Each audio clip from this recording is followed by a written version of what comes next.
Chapter 26. After crossing the Tigris River, Gilgamesh and Enkidu walked into a mountain called Zagros Mountain.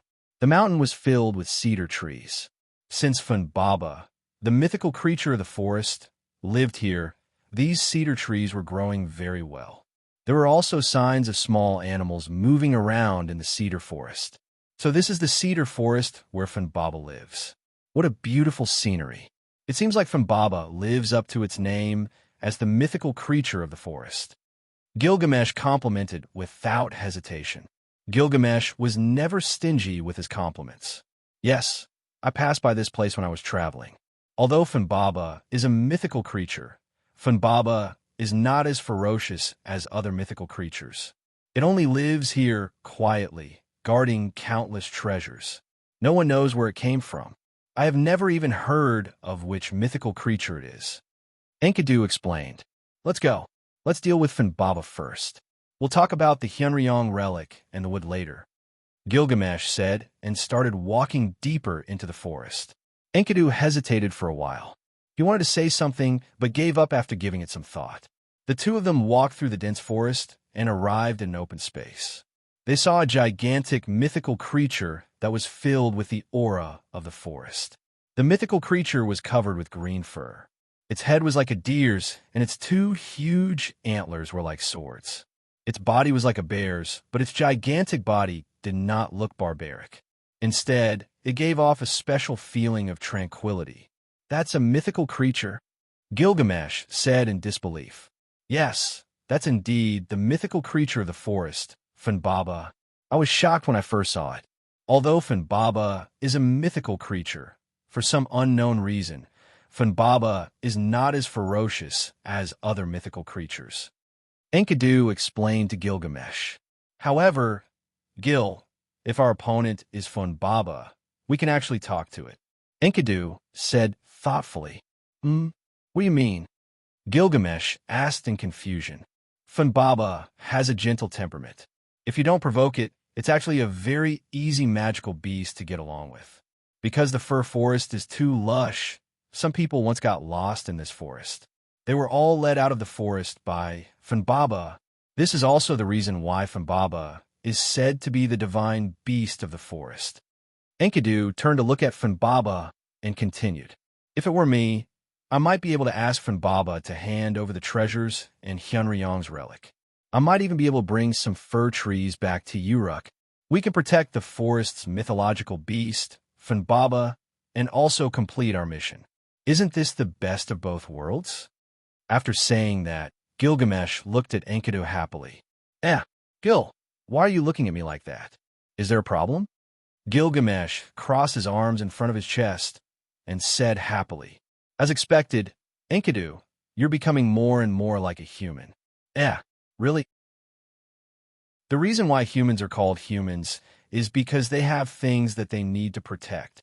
You're now racking your brains to think of a way to prevent us from getting into conflict with Funbaba for me and Hyunryong, and you're becoming more emotional. You can be said to be a normal person now. Gilgamesh looked at Enkidu's eyes that were more human and said in detail. Is that so, Gil? But why am I so calm now? Enkidu's eyes were slightly moist. Isn't that natural? Who would be happy to become a human? You're already a human. Then Gilgamesh stopped smiling. Your plan is pretty good, but if Funbaba doesn't listen to you, then there's only one way left. After saying that, he held Enkidu's hand and walked towards Funbaba. Get ready for battle. Funbaba looked at Gilgamesh and Enkidu. It had already noticed them when they entered the forest. Woo! Funbaba let out a low cry. My friend, do you still remember me? I'm Enkidu. Enkidu walked in front of Gilgamesh. Gilgamesh and Enkidu's beautiful bodies seemed so weak in front of Funbaba. Woo! Funbaba nodded and stretched its head in front of Enkidu and touched Enkidu lightly. Enkidu also boldly touched Funbaba and smiled at Gilgamesh. Haha, Gil, look at Funbaba, it's so cute. Come and touch it too. Really? Will it swallow you when you're not paying attention? Gilgamesh swallowed his saliva. At this moment, the hero king turned into an obedient girl in front of this natural disaster. Ha ha, you don't look like the famous hero king now, Gil. I'll touch it. What's there to be afraid of? Gilgamesh said as he reached out his hand and touched Funbaba's nose. Chee! Funbaba suddenly raised its head and sneezed. This scared Gilgamesh so much that he jumped back. Ha ha ha, Gil. You'll definitely itch when you touch its nose. Enkidu covered his mouth and laughed. Gilgamesh also relaxed his body and looked at Enkidu, who covered his mouth and laughed. My friend, you've really become a human. It seems that I don't have to worry anymore. After the farce ended, Enkidu and Gilgamesh told Funbaba the reason why they came here. Funbaba didn't disappoint Enkidu and said that as long as they passed the test it set up, they could take away the treasures it kept. As for the trees, Funbaba said that it could quickly make the trees grow without any side effects, so they could take it away at will. After that, Gilgamesh and Enkidu passed the test very quickly. After all, both of them were not evil people. Naturally, they passed the test set up by Funbaba very quickly. During the test of strength with Funbaba, the cloth that Enkidu wrapped around Wuming's sacred sword, X-Silver, was damaged during the battle and revealed the X-Silver. Funbaba ended the test in excitement and announced that both of them could take away the treasures it was guarding. Enkidu and Gilgamesh were confused about Funbaba's excitement. Could it be that Master Hyunryong knows Funbaba, and that's why he reacted to the X-Silver? Enkidu said as he hugged the X-Silver. Who knows? Maybe that guy owes Funbaba money. That's why Funbaba became excited when it sensed Hyunryong's aura. Gilgamesh joked. All right, let's complete the task that Hyunryong gave us first. We'll talk about the rest later. Later, Funbaba brought Gilgamesh and Enkidu to the treasure cave. All right, let's get to work. Chapter 27. As he spoke, Gilgamesh placed one of his hands in front of him as if he was holding something. He clenched his fist and turned around. After a series of mechanical clicks, a strange sword appeared in Gilgamesh's hand. Rather than calling it a sword hilt, it was more like a tool handle. Rather than calling it the heart of the sword, it was more like a cylinder with a precise structure. This was the key of the king's law that Gilgamesh had. It was one of the treasures of Babylon, the key to open and close the gate of Babylon. The gate was connected to the golden capital of Babylon, and there were a lot of treasures inside. Open, gate of Babylon. Following Gilgamesh's command, the key of the king's law began to move. The treasures in the cave were stored into the gate of Babylon one by one. Meanwhile, Enkidu was observing the weapons stored in the gate of Babylon to see if there were any weapons with X-Silver's aura. With meticulous manipulation, Gilgamesh and Enkidu took 3 days to store all the treasures into the gate of Babylon. However, the two of them began to discuss with a frown. Funbaba was lying on an empty ground, basking in the sun comfortably. Why isn't there any? It shouldn't be. Enkidu hugged X-Silver and leaned against Funbaba's stomach. Could it be that Hyunryong made a mistake? Gilgamesh leaned against a rock and rubbed his chin with one hand. I don't think so. After all, it's an important treasure of Master Hyunryong. There shouldn't be a mistake. After all, even Master Hyunryong knew that the noble phantasm was with Funbaba. Enkidu shook his head. As it heard its name, Funbaba, who was basking in the sun, let out a deep cry. Whoa, sorry for disturbing you. Ugh, after coaxing Funbaba to sleep, Gilgamesh complained. Enkidu, why don't I see you being so nice to me? Gilgamesh looked at Enkidu with resentment. All right, let's not make a fuss. This is the first mission Hyunryong Sama has given us. We have to complete it seriously. Hyunryong wouldn't set up a question that can't be answered. Since he asked us to come here, it must be here. Gilgamesh and Enkidu fell silent and began to think. The sun slowly moved to the center. At this moment, Gilgamesh seemed to have realized something and suddenly said, By the way, do you remember what Hyunryong said about the mission? What did he say? Isn't it to defeat Funbaba and retrieve the noble relic? Enkidu seemed to have realized something too. Are you saying that the key to the problem is Funbaba? Enkidu asked. Yes, think about it. Hyunryong said to defeat Funbaba, retrieve the noble relic, retrieve the treasure, retrieve the tree, and return to Uruk. In other words, Hyunryong didn't say that his noble relic is in the treasure that Funbaba is guarding. It's on Funbaba's body. Gilgamesh and Enkidu looked at Funbaba, who was sleeping soundly. But where is Hyunryong, Sama's noble relic on Funbaba? Its body is so big, there's no place to hide it. It can't be. It was eaten by Funbaba or... Gilgamesh finished Enkidu's sentence. Funbaba is the noble relic.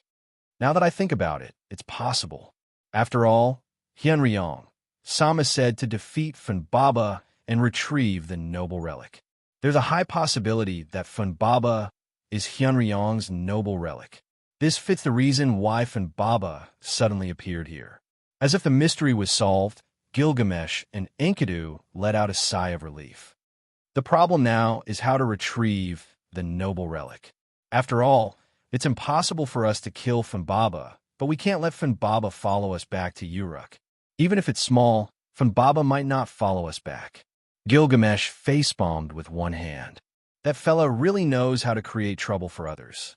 Why don't we go back and tell Hyunryong that his noble relic has become Funbaba? Enkidu looked at Gilgamesh and said, "Sai, that's the only way." Okay, Gilgamesh agreed. No need. Suddenly, a young voice came from the dense forest. Who's there? Gilgamesh immediately opened the gate of Babylon on his back and aimed his sword at the dense forest. Enkidu stood up immediately and held the hilt of X-silver with both of his hands, aiming it at the source of the voice. After some rustling, a young man with black hair and black eyes and a linen shirt walked out. He seemed to be about the same age as Gilgamesh and Enkidu. As for Funbaba, it raised its head and looked at the source of the voice. Its eyes were filled with excitement. After seeing the face of the newcomer, it immediately rushed over. Wait, Funbaba. However, what happened next shocked Gilgamesh and Enkidu. Woo, good. Funbaba's huge head kept rubbing against the young man, and the young man kept stroking the Funbaba. It was a scene of a master and a pet getting along well. Could it be? You're Hyunryong, master. Gilgamesh and Enkidu said in unison. Yo, Gilgamesh, shout in. Wuming stroked Funbaba's head and raised his hand to greet Gilgamesh and Enkidu. At this moment, Gilgamesh and Enkidu were really stunned. So, you turned back into a dragon because of that guy called Morgan Layfrey, and now you can control your ability and turn back into a human? This was because Wuming told Gilgamesh and Enkidu the truth, and also told them his name. Therefore, Gilgamesh said with an "I'm very unhappy" expression, "This is unbelievable, Sien, Master Wuming." Enkidu also looked shocked. After all, Wuming's transmigration was not something that anyone could do. About that, I'm sorry for hiding it from you for so long. Wuming smiled bitterly and kept apologizing. Don't expect me to forgive you so easily. Thieves who lie to the king must be punished severely. Gilgamesh stared at Wuming with her beautiful eyes. However, this did not make Wuming back down. Instead, he looked at Gilgamesh with interest. All right, Gil, Master Wuming didn't do it on purpose. Let's put this matter to rest. Nah, Enkidu smiled at the two of them and tilted his head. This made Wuming and Gilgamesh blush. After all, after Enkidu became a woman, her charm was too great. So, is Funbaba your noble phantasm, Wuming? Gilgamesh was still not used to Hyunryong's new name. She stuttered as she spoke. Well, actually, I only found the exact location of my noble phantasm. I only found out that Funbaba was my noble phantasm when I secretly followed you guys here. No, strictly speaking, my noble phantasm and Funbaba had merged. After Wuming saw Funbaba, the connection between the noble phantasm and its owner was immediately connected. Therefore, Wuming finally confirmed that Funbaba was the noble phantasm. Merge, Enkidu said. Yes, although I don't know, Funbaba is my Yggdrasil. After saying that, Funbaba rubbed Wuming again. All right, let's go back. Funbaba can continue to stay here. Wuming also hoped that his noble phantasm would be more flexible. Therefore, he decided to leave Funbaba in the fir forest for the time being. Gilgamesh and Enkidu looked at each other and sighed. They did not say anything. After all, they had been busy for a few days because of Wuming's noble phantasm. Wuming asked Funbaba to create a large number of trees. After that, Gilgamesh and Enkidu brought a large amount of wood back to Uruk. Meanwhile, Wuming transformed back into his dragon form and returned to the mountain palace. Chapter 28. After Gilgamesh and Enkidu returned to the Uruk with the wood, the news that the king had defeated the mythical beast of the forest, Funbaba, obtained countless treasures, and returned with a large amount of wood began to spread like wildfire in Mesopotamia. It was as if someone was deliberately pushing the news. Of course, it was Wuming who pushed the news behind the scenes. His purpose was naturally to create prestige for Gilgamesh. As for Wuming, ever since he returned to his stone palace in the mountains, he had been staying at home and never came out again. However, Wuming would occasionally observe the Uruk through the statue of Hyunryong. To be honest, although Gilgamesh's rule had become brutal, the living conditions of the Uruk had become better. On a very peaceful day, a slight earthquake suddenly occurred in the Uruk. Half a day later, a god descended upon the Uruk. Because it was the year 2600 BC, although it was the end of the gods' era, there were still gods descending. In the gods' era, it was very rare for gods to descend. However, the ceremony still had to be held. Just as people were preparing the ceremony for this god directly rushed into Hyunryong's temple of worship. Dawn! Suddenly, this god broke a hole in the roof of the temple. Hyunryong, come out! A voice filled with seduction was heard. Goddess Ishtar, please don't make a ruckus in Hyunryong's temple. Also, please pay for the broken roof after you leave. As the chief priest, Enkidu slowly walked out from the temple. It's you? Humph! Where's Hyunryong? Hurry up and ask him to come out and pay for his debt. Ishtar angrily said to Enkidu while floating in the air on the legendary heavenly boat, Anna. However, Ishtar seemed to have recognized Enkidu. Lord Hyunryong is here. If you're sincere, you can see him. If you're not sincere, you can't see him. Enkidu seemed to hate Ishtar very much, and his tone was very unpleasant. I don't care if he's sincere or not. If he doesn't come out, I'll smash his temple. Ishtar looked like she was about to fight, as if she was really going to smash this place. Who is it? Why are you so angry? Oh, it's Ishtar. What brings you here? A shadow appeared on the statue in the center, and Wuming temporarily possessed it. Hyunryong, but the hero king you mentioned was a boy. Why is he a girl now? Ishtar angrily roared as if she had been deceived. Ahem, I thought you would come to me earlier. However, I was also kept in the dark about this. I didn't know that Gilgamesh was a girl. After all, Gilgamesh was only 3 years old when you met her. The shadow flickered. Wuming guessed that with Ishtar's personality, she must have gotten into some trouble that caused her to not pay attention to the Uruk for the past few years.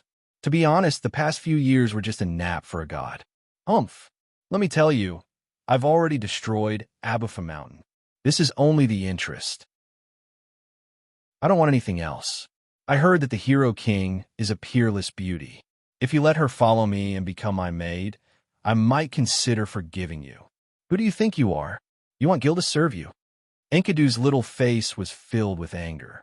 That's right, Ishtar. Don't even think about Gilgamesh. I won't allow it.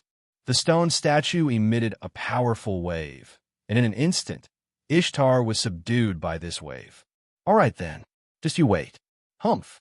After saying that, Ishtar rode the sky ship horse Anna and left through the opening. With a flash of light, the shadow on the statue turned into a human figure and landed beside Enkidu. It seems that the earthquake from before was caused by the destruction of Abufa Mountain. Wuming said slowly, Lord Wuming, I heard that you've saved Abufa Mountain before. What was the reason? Enkidu asked curiously. I saved Abufa Mountain because of Gil. At that time, I brought the young Gil to Abufa Mountain for an adventure. Because Abufa Mountain is a spiritual mountain, I asked it to take care of Gil when he went up the mountain. When he went down the mountain, he met the goddess Ishtar. After realizing the goddess' intention, Gil said, Aren't you going to save him? Then, on a whim, he made an agreement with Ishtar. That's how Abafa Mountain was able to survive until now. However, it still couldn't escape the fate of being destroyed by Ishtar. Wuming said helplessly. Actually, Abafa Mountain was supposed to disappear more than 10 years ago. Judging from the current situation, it's actually the same. Lord Wuming, you don't have to be sad about this. Enkidu comforted him. Wuming was stunned. He smiled and shook his head. He wanted to say something, but his mouth was suddenly stuck. Wuming suddenly thought of an idea. I'm so sad. I need a caring kiss to recover. This time, Enkidu was helpless. Really, Lord Wuming, are you a child? Although he said that, Enkidu still tiptoed and kissed Wuming on the lips. This time, Wuming was nervous again. After all, he only wanted to make a joke. He didn't expect Enkidu to really kiss him. However, Wuming wasn't the kind of person who wouldn't eat meat that was already in his mouth. Wuming hugged Enkidu, who was kissing with his eyes closed. This scared Enkidu so much that he wanted to retreat. However, Wuming's big hands directly hugged Enkidu. Enkidu was nervous at first, but then he wrapped his hands around Wuming's neck. The two of them started a French kiss in the hall. Wuming, I heard that Ishtar was here. What's she doing here? Suddenly, a clear female voice came from outside the hall. Wuming and Enkidu were so scared that they quickly separated from each other. Gilgamesh walked into the lookout hall. The first thing he saw was a blushing Enkidu and a nonchalant Wuming. Gilgamesh frowned and said, You guys are so strange. Did something happen when I wasn't here? Enkidu quickly waved his hands. However, there was still a lingering charm on his face that couldn't dissipate. How? How could that be? Right? Right, Gil. Why did you come to the lookout hall? Yeah, Gil, did you miss me? Wuming also asked. No, to be precise, he was teasing him. Who would miss you? You narcissist. This made Gilgamesh's face turn red. However, he didn't care about what Gilgamesh had noticed before. I saw a stream of light crash into the lookout hall. I instantly guessed that it was Ishtar. However, what is she doing here? Although she's the Uruk city god, she hasn't appeared for a long time. I thought that guy was dead. Gilgamesh said with an arrogant expression. Wuming bet that if Ishtar heard this, she would definitely go crazy. Cough, she's here to settle old scores. She used the incident at Abafu Mountain many years ago to blackmail you. She said that she wants you to be her servant. Wuming said indifferently. What? Who does she think she is? She wants this king to be her servant. I am the hero king. How dare she humiliate me like this? Sure enough, there are no good gods. Gilgamesh was angry when he heard this. He also glared at Wuming. What does it have to do with me? Wuming thought. Although Ishtar was scared away by me, she must have gone to find her father god. With the god's love for Ishtar, plus the relationship between Enkidu and Gilgamesh, the gods will definitely take advantage of this opportunity. This time, the Uruk may face a disaster. Wuming frowned and said, Wuming, Sama is right. I even suspect that Ishtar came to ask for Gil because of father god Enkidu's idea. He wants to bring back Gil, who is the Sky Wedge. Enkidu's words were not unreasonable. After all, Enkidu's mission when he came to the Uruk was to bring Gilgamesh back to the gods. Well, I know. I will pay attention to the Uruk during this time. There is no other way. Just act according to the situation. Wuming looked at the stormy weather outside and said slowly, The Uruk is going to change. Chapter 29. Ever since Ishtar left, Wuming had started to set up various enchantments around the Uruk. After all, if the story of this world was the same as the one that Wuming knew, the mythical beast Sky Bull would descend soon. Although Gilgamesh and Enkidu had defeated the Sky Bull in the legends, the Sky Bull had wreaked havoc on the earth for 7 years. It was obvious how difficult it was to deal with a divine beast like the Sky Bull. After finishing the last rune, Wuming stood up. If that's the case, we should be able to reduce the Sky Bull's calamity. Wuming looked in the direction of the Uruk Palace. I wonder how Gil and Shaolin's preparations are going. After Ishtar left, he helplessly told the two of them to prepare a chain to capture the Bull of the Sky. Since Enkidu was a man-made weapon, he volunteered to refine his own body. Because the purpose of my creation is to become Gil, who has 2/3 of his divinity, so my attribute is to restrain a god. Using my body to refine a chain will definitely be able to deal with a god. For the sake of the overall situation, and the fact that Enkidu's body wasn't severely damaged, Wuming decided to let Gil and Enkidu prepare to cast the chains, while Wuming carved the Loon runes to protect the Uruk. I think the god-opposing chains should be almost complete. After saying that, Wuming's figure flashed and disappeared. In the secret chamber of the Uruk Palace, Gilgamesh and Enkidu continued to add their own magic power to the flame in the center of the secret room. A chain-like object was surging in the flame like a fire dragon. Suddenly, an illusion appeared in the room. After the illusion disappeared, Wuming's figure appeared in the room. Wuming, sir. Gilgamesh and Enkidu's eyes lit up. Is the chain completed? Wuming looked at the two of them. We're just one step away from dripping our blood into it. Enkidu replied. Let's start quickly. I have a feeling that the sky bull is coming, Wuming said seriously. The three of them stood around the flame, forming a tripod. Why do we have to drip our blood every time we forge? Wuming thought gloomily. The three of them used different methods to drip their blood into the flame. After the flame absorbed their power, the flame's color began to change continuously. In the end, the flame's continuously changing color was absorbed into the chain. The chain rolled violently, and after waiting for a moment, the flame was extinguished. A silver chain with 2 golden wedges floated in the air. Wuming stretched out his hand, and the chain quickly flew into Wuming's hand like a bird returning to its nest. From now on, you'll be called Heaven's Chain Enkidu, Wuming said. He ignored Gilgamesh and Enkidu's shocked expressions. After saying that, he threw the chain to Gilgamesh. After catching it in a hurry, Gilgamesh glared at him. What are you doing? Aren't you holding it? What if the sky bull comes? Wuming shook his head and said, This chain is for you to use, Gil. Wuming continued.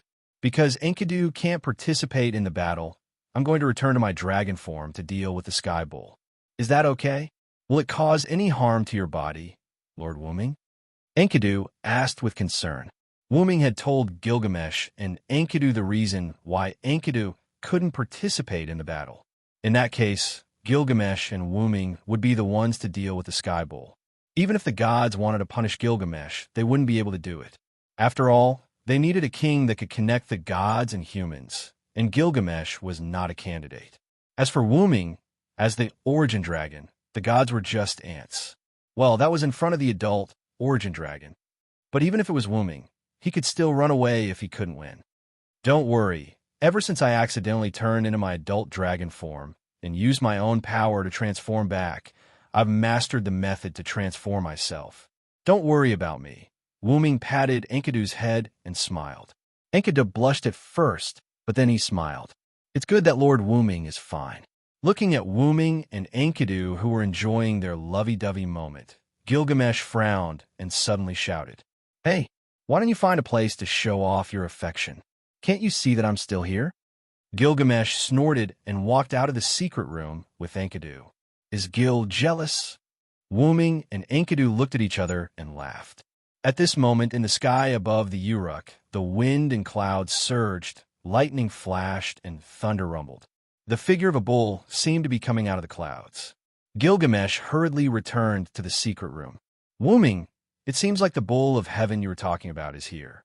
Gilgamesh said with a serious expression. Let's go. Let's meet this bull. Moo. A loud sound that sounded like a bull's moo came from the clouds. A huge hoof of a bull fell from the clouds. A cloud of dust flew into the air. Dong!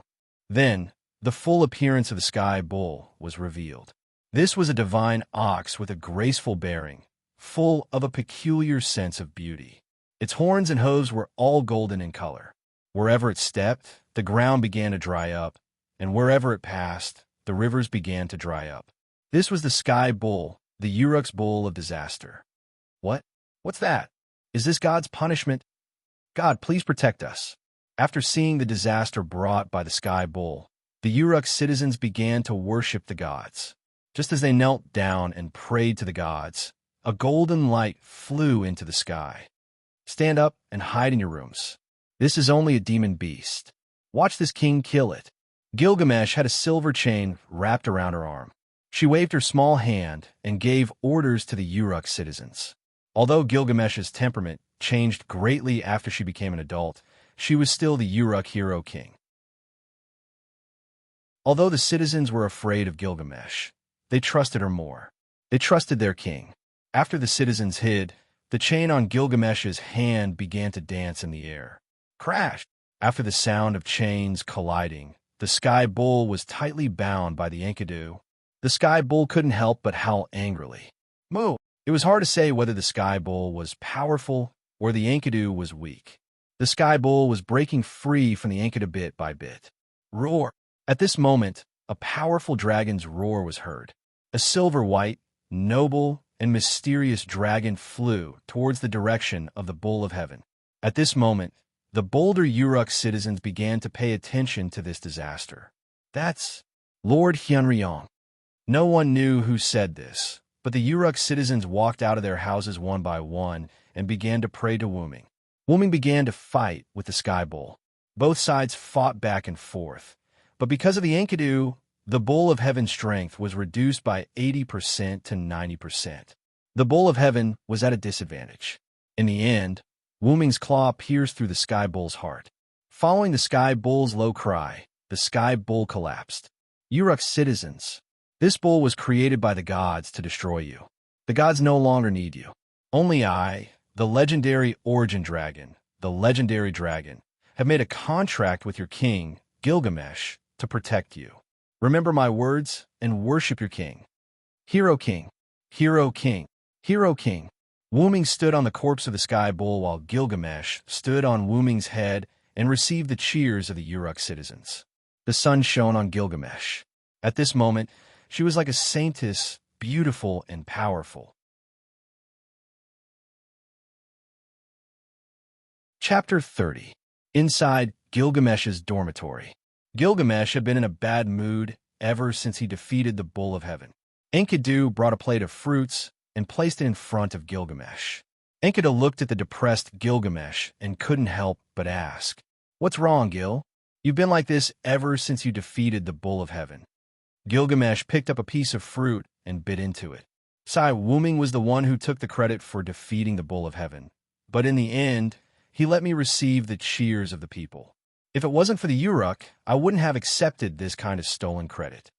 Enkidu sat next to Gilgamesh and held her hand. So you know it's for the Uruk people. Look, I even show my face. But I'm a hero king. How can I accept this kind of fake honor? Gilgamesh is such a tsundere. Enkidu thought to himself. Actually, this is your honor. Think about it. Lord Wuming is now inseparable from you. You're bound together for good or ill. It can be said that the two of you are now united. Don't you feel happy? Enkidu asked with a smile. Yes, Lord Wuming. Together. Together. Who wants to be with him? But if you think about it carefully, for the sake of the Uruk, I'll reluctantly accept it. Wuming, Sama was right. Gilgamesh is indeed the easiest woman to deal with in the entire Uruk. Enkidu thought, all right, where's the bull of heaven's corpse? Where did Wuming put it? Gilgamesh asked curiously. Master Wuming said that the sky bull's body is full of treasures. According to Master Wuming, the corpse of the sky bull has been sealed with a magic scroll for future use. Enkidu said as he wiped the cold sweat off his forehead. Why didn't I realize that Lord Wuming was so thrifty? By the way, Enkidu. Yes. What's wrong, Gil? As he spoke, Gilgamesh opened the gate of Babylon behind him, or rather, the gate of Babylon, and reached his hand into it as if he was groping for something. A moment later, a silver chain appeared in Gilgamesh's hand. The chain is, here, your stuff. After all, it was a chain forged from a part of Enkidu's body, so Gilgamesh believed that its owner was Enkidu. However, in this situation, Enkidu only smiled and pushed his hand away, rejecting Gilgamesh. This is the proof of our friendship. It belongs to you, Gil. Gilgamesh also smiled. I knew you would say that. However, This chain is more useful to Wuming, so I've decided to give it to him. Gilgamesh's words stunned Enkidu. That's right, as the origin dragon, Lord Wuming will definitely have countless adventures in the future. As a divine weapon, Enkidu will definitely be very useful. Gil, take this Enkidu. As for Master Wuming, I'll think of something. As he finished speaking, Enkidu's gaze became firm. Gilgamesh seemed to have noticed something. After a moment of silence, he sighed. You've decided. A few days later, Ishtar drove the heavenly ship Anna to the Hyunryong Palace once again. However, this time, Ishtar's attitude was very respectful. Although Enkidu did not like Ishtar, she still came to Wuming respectfully. Enkidu led Ishtar to the Hyunryong statue. Master Hyunryong, even if you win this time, can you return the corpse of the heavenly bull to me? An unnatural smile appeared on Ishtar's beautiful face. However, even if it was a forced smile, Ishtar was still a goddess of beauty. The figure of the Hyunryong statue appeared. Cough. You know, I've been hungry for a long time. Now that I saw such a big guy, I was excited and ate it. Sorry. Wu Ming said with a I'm not full yet expression. You really know how to joke, Master Hyunryong. However, there's something I have to tell you. Enkidu is my father's child, so Ishtar smiled mysteriously. Then, she immediately flew away from the Hyunryong sacrificial palace on the heavenly ship Anna. The dragon figure changed, and Wuming landed on the ground. Wuming looked at Ishtar's back as she left. He could not get over it for a long time. Could it be that the gods are going to attack you, Enkidu? Enkidu, who was standing at the side, only smiled calmly after hearing this. That beautiful face made Wuming feel like he was a god. Master Wuming, don't worry. Although I'm still a divine weapon created by the gods, because of you, I've become the human girl, Enkidu. Enkidu leaned close to Wuming and hugged him. Enkidu is willing to become the heavenly lock and accompany you. Please forgive my willfulness, Master Wuming. After a while, Wuming also hugged Enkidu. You're such a silly girl. Gilgamesh stood outside the Hyunryong palace with his back against the wall. He looked at the sky. I wish you happiness, my friend. 3 days later, the gods used the chain used to subdue the heavenly bull for Enkidu. Gilgamesh and Hyunryong were essential figures in the Uruk. They decided to punish Enkidu by turning her back into dirt and returning her to the earth. Ever since the Uruk high priest Enkidu disappeared, the newly appointed high priest, Du Shili, discovered that there was an additional silver chain on the stone statue of Hyunryong. Because the stone statue was lifelike, and the silver chain made it look even more lively.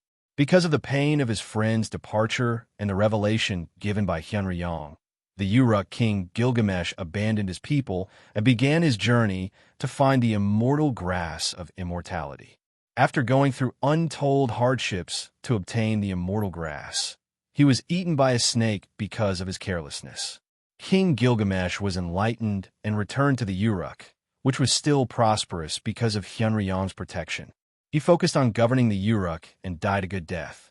Hyunryong also protected the Uruk until the connection between the people and the gods was severed. In the end, the people abandoned Hyunryong. Hyunryong also abandoned the humans and left the Uruk. In the end, the Uruk dynasty was destroyed. The legend of the origin dragon, Uruk Hyunryong, began in a new place.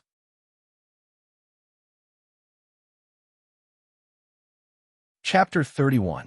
A huge dragon was flying in a colorful passage. A silver chain was wrapped around the dragon's arm. The wedges on both ends of the chain were swinging freely. While the dragon was flying, it noticed an unusually small energy source that was moving forward. Out of curiosity, the dragon rushed toward the energy source. What entered its sight was an energy ball. What's this? Wuming asked curiously. At the same time, Wuming's huge dragon claw grabbed at the energy source. Anyway, with the strength and characteristics of the root dragon's body, Wuming was not afraid of the space-time turbulence or space-time strangulation. Hence, Wuming boldly grabbed at the energy ball. Just as Wuming's dragon claw was about to touch the energy ball, it was as if the energy ball had reached its destination. A space-time door appeared in front of the energy ball. Usually, the space-time door would only appear when a certain existence reached a certain destination in the space-time tunnel. Just like when Wu-Ming first came into contact with the space-time tunnel when he first crossed over to the country of Shadow. That was also the entrance to the space-time tunnel. However, it did not open the space-time door. Instead, it sucked Wu-Ming in. If nothing went wrong, this energy ball would enter the door. Interesting. Wu-Ming's claw reached out and grabbed the energy ball. The energy ball seemed to have no consciousness. It followed Wu-Ming's claw and slowly fused with Wu-Ming. At the same time, a stream of knowledge-like memories surged into Wu-Ming's mind. This is a game. Wu-Ming was slightly surprised. After all, I've encountered such a strange thing. How can I not take a look? With that, Wu-Ming entered the space-time door that opened and disappeared. Then, the space-time door closed as if it had never existed. Wu-Ming opened his eyes. What entered his eyes was a huge hall. The hall was mainly dark. Flags of different designs were hung high on the ceiling. The top and the sides were covered with crystals that acted as light bulbs. Wu-Ming was facing a huge, gorgeous door. A red carpet extended all the way to his feet. At this moment, Wu-Ming was sitting on a crystal throne in his human form. The back of the throne extended all the way to the roof. The throne was on a platform with 3 steps. The carpet climbed up the steps to Wu-Ming's throne. Below the platform stood an old man who looked like a butler. Behind him stood 6 maids in combat attire. Next to the throne, next to Wu-Ming, there was a woman wearing a long white dress that covered her feet. There was a spiderweb-like golden silk ornament on her chest and white silk gloves on her hands. Her beautiful black hair reached her waist, and there was a pair of white curved horns on both sides of her head. She looked like a demon, and there was a pair of black wings at the back of her waist. Wu-Ming happened to recognize this creature. It was obviously a succubus. Seeing Wu-Ming looking at her, the succubus smiled and asked, "What's wrong, Sir Wu-Ming?" However, the smile on her face made Wu-Ming feel awkward. He felt like he was being stared at. I feel a slight fluctuation outside the underground tomb of Nazalek. Inform all the guardians to gather here tomorrow at this time. After that, Wu-Ming got up and walked to the door. "Yes, Sir Wu-Ming." The succubus smiled at Wu-Ming. "You could do whatever you want with the rest of the time." "Yes, Sir Wu-Ming." This was the answer from the rest of the people in the room. Creak. The heavy door was pushed open. Wu-Ming opened the door in front of him. "Then let me calm down first." Following the data stored in his mind, Wu-Ming came to a room. When he opened the door, he saw a luxurious royal bedroom. Wu-Ming flew and threw himself on the luxurious bed in front of him. This is giving me a headache. What Nazalek, Yggdrasil, completely virtual reality game. The unknown energy ball that Wu-Ming came into contact with in the time tunnel was actually a guild stronghold in a virtual reality game invented by humans in another world. The name of the guild was Nazalek's Underground Tomb. Because of the shutdown of the server, the guild leader guarded it alone until a second before the server shut down. Due to an unknown accident, the guild brought the soul of the human to this world. Because of Wu-Ming's accidental contact, the soul of the human was repelled and sent back to the original world. Wu-Ming replaced him and came to this world. Let's not talk about the power of this world first. I'm very curious about what interesting things will happen when the game transforms into a physical object. For example, even if the resurrection was considered a miracle in the world of the moon, it should be very common in the game. Then, what will happen when the game transforms into a physical object? Wu-Ming turned around and patted his arm. "Enkidu, are you okay?" A silver chain appeared on Wu-Ming's arm, flashing with a faint golden light. "Yes, Master Wu-Ming, I'm fine. I didn't expect to be able to travel with you." This chain was Enkidu's transformation. Previously in Uruk, Wu-Ming used the Lune runes and his own transformation to successfully deceive the gods. After Enkidu used a secret technique to create the Heaven Lock, Enkidu, Wu-Ming wrapped it around his hand. Rather than being put into Dragon's Nest, by Master Wu-Ming, I'd rather be in Master Wu-Ming's hand. Therefore, Wu-Ming wrapped the Heaven Lock, Enkidu, around his hand. Wu-Ming touched the Heaven Lock, Enkidu, and said slowly, "It's been hard on you, Xiaowen." "No, To be able to follow Master Wuming, I was created as a weapon. My wish is to be treated as a person by Master, to be loved by Master, and to be used by Master. Right now, I'm really happy. The heaven lock, Enkidu, flashed and spoke, revealing her everything. Xiaoyin, go and rest first. It's your first time going through the space-time tunnel, so you're probably still not used to it. Yes, Master Wuming, I'll go and rest first. As she spoke, the heaven lock, Enkidu, dimmed and became the same as a normal chain. Then, let's take a look at this guild's information. As he spoke, Wuming closed his eyes and began to look at the data in his mind. After a long time, Wuming opened his eyes. I see, this guild is quite interesting. The underground tomb of Nazalik was originally a checkpoint, but because it was conquered by the first members of Anziergong, the system reward became a stronghold, which was a guild. After the modification of the members of Anziergong's guild, it created the entire underground tomb of Nazalik, Anziergong's large guild. I wonder how strong the other world Anziergong transmigrated to is. I'll go and find out after tomorrow's meeting. As he spoke, Wuming fell asleep. Please don't dream of Merlin.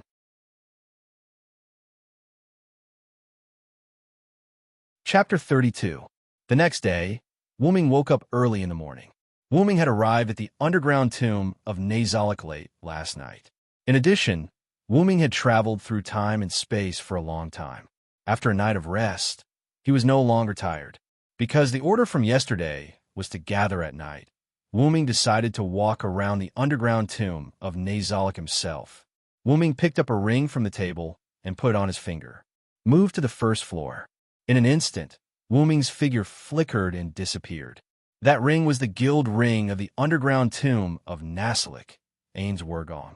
Other than entering the underground tomb of Nazalik to verify his identity, it also had the ability to move around the underground tomb of Nazalik without restriction. What entered his eyes was a hall filled with stone coffins. Stone pillars supported the hall and were evenly distributed around the hall. The stone coffins were also distributed according to the ratio. Wuming could clearly sense that every sarcophagus had a magical reaction, as well as the reactions of unseen creatures around them. They were probably the monsters guarding the first floor of the underground tomb of Nazalik. As expected of the underground tomb of Nazalik, let's not talk about the strength of these monsters. Just looking at them is enough to scare people. Wuming didn't care about this and continued to walk toward the door of the hall. As soon as he walked out, he saw a slightly desolate courtyard. Although it was called a courtyard, it was actually a graveyard. Stone tablets were erected in the courtyard. Needless to say, the ground in the courtyard was filled with monsters. The courtyard was surrounded by a 3-meter-tall wall. In front of Wuming was the entrance to the graveyard. At this moment, it was daytime in this world. Wuming looked at the vast sky and couldn't help but sigh. As expected, no matter which world it is, the sky is beautiful. After staying on the first floor for a while, Wuming observed the second to the 8th floor. He had to admit that the people of Ainsworgong had all kinds of strange tastes. There were a total of 10 levels in Nazalik's underground tomb. The first 3 levels were the graveyard, which fit the name of a tomb. The 4th floor was a massive underground lake. This floor was a little special, as there were no NPCs here. This was because the NPC on this floor was Graham, a large stone puppet with no self-awareness. Activating it required a lot of time. The 5th level was an ice field, where the cold winds were fierce and bone-chilling. The 6th floor was a jungle, but there was an arena in the middle of the jungle. The structure was very similar to the Colosseum in Rome. The 7th floor was a lava zone, and the temperature was frighteningly high. The 8th floor was a wasteland. The NPCs on this floor were also special. As for what was special about them, that would be explained later. The 9th floor, which was the floor where Wuming had slept last night, was a royal suite. After all, this was originally a guild stronghold in the game. Players would also enjoy it, so this floor was set up. The 10th floor was between the thrones that Wuming had been in when he arrived at the underground tomb of Nazalik yesterday. This floor was the room. It wasn't big and was only used for decoration. After all, the players discussed things on the ninth floor. The 10th floor was just a symbolic building. After strolling around, it was almost time for the scheduled gathering. Wu-Ming directly teleported to the throne on the 10th floor. The scene in front of him changed, and Wu-Ming arrived in front of the throne. There were all kinds of members of the opposite sex gathered under the throne. Demons, bugmen, dark elves, vampires, and so on. He saw the succubus who had served the throne yesterday arguing with a girl in a dark purple princess dress. The girl's skin was as pale as a corpse. Only the skin on her hands and face was exposed. The rest of her body was wrapped in clothes. Her silver hair was tied into a ponytail behind her head, and the princess dress on her lower body bulged like a cake. I remember, she seems to be the guardian of the 1st to 3rd floors. Because they saw Wu-Ming's arrival, everyone quickly stood in a row.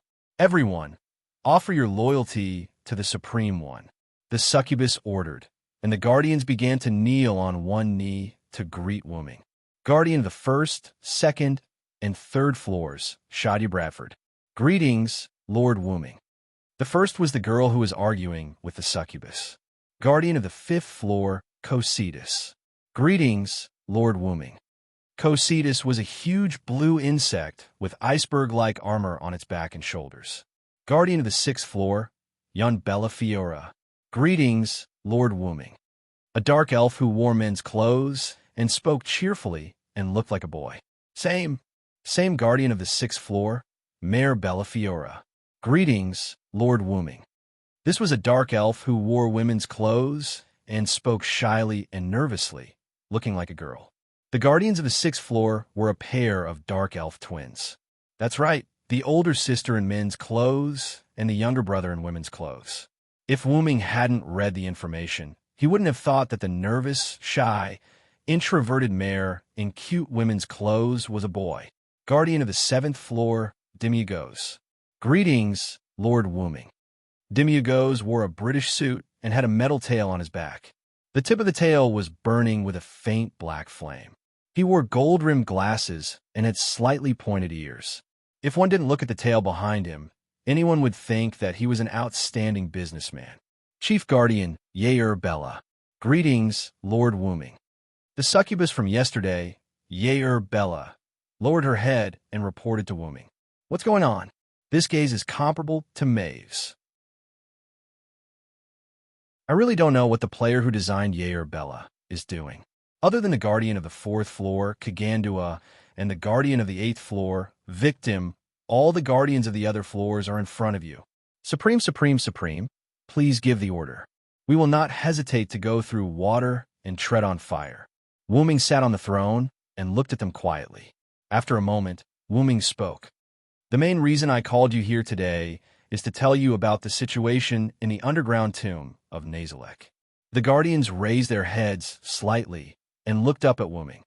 The underground tomb of Nazalek has been moved to another world due to an accident. Looking around at the guardians, Wu-Ming continued. I took a look this morning. The underground tomb of Nazalek is on a plain. There are no signs of activity within a kilometer of it. This is undoubtedly a good thing. The reason why Wu-Ming stayed on the 1st floor was because Wu-Ming used magic to detect the surroundings of the tomb. As aberrations, if we were moved to a human gathering place, it would be troublesome.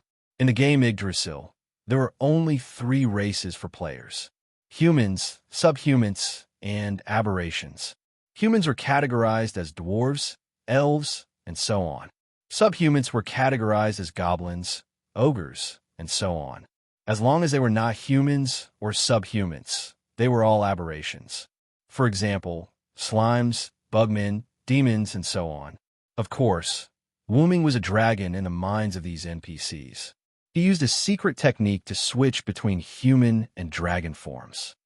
From now on, the underground tomb of Nazalek is on the highest alert. Yes, Lord Wu-Ming. Now, let's talk about your problems.